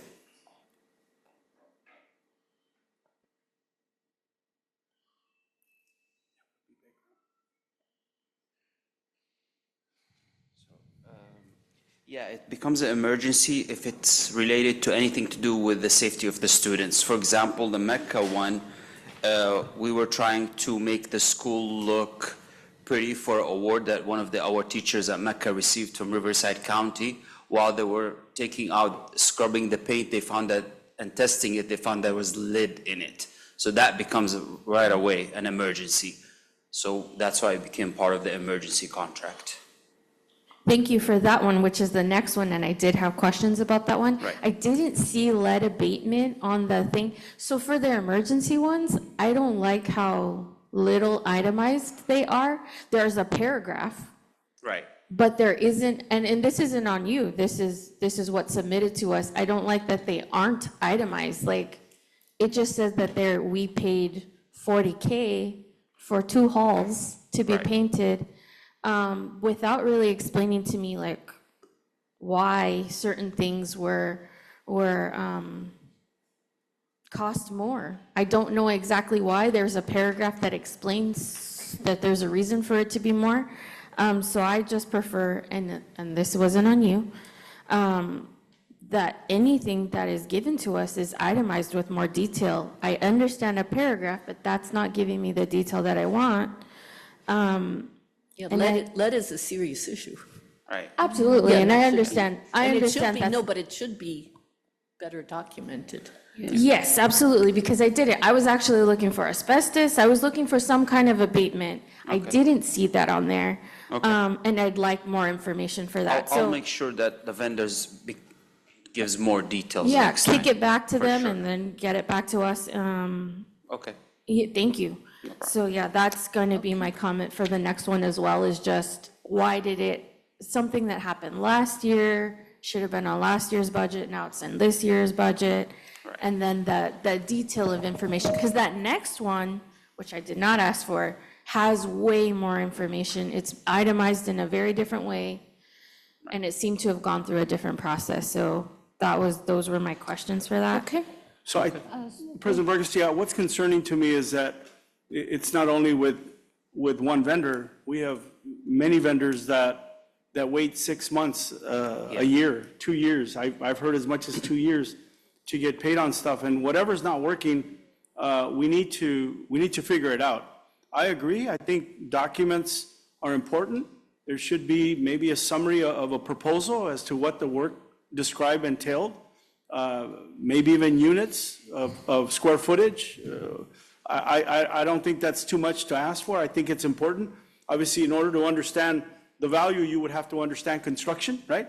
So I don't know what a square foot of paint would matter to somebody that's not a professional within the space, but at least maybe we could do some due diligence even if we're not experts. I happen to understand it, but I agree. I think there could be maybe some more defined scope of work, but I think more important, what's concerning to me is paying our bills on time.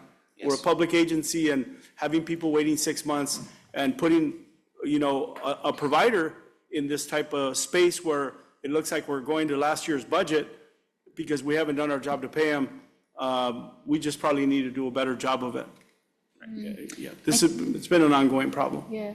I think one thing I also brought up to that point as well is that working with our vendors to submit invoicing on time as well. Well, that might be part of it too, right? Yeah, and there might be some circumstances. I think there was one item that, required some like insurance or something that was being processed, so it adds to the delay, but just working with vendors to submit on time for the same reason. We're making huge decisions on cuts and things like that, and so having accurate accounting is really important. One final point on this, I think, there might be a situation, and there's been situations where it'll be a weekend and a gas line breaks or a water line breaks, and we have running water down the middle of the road.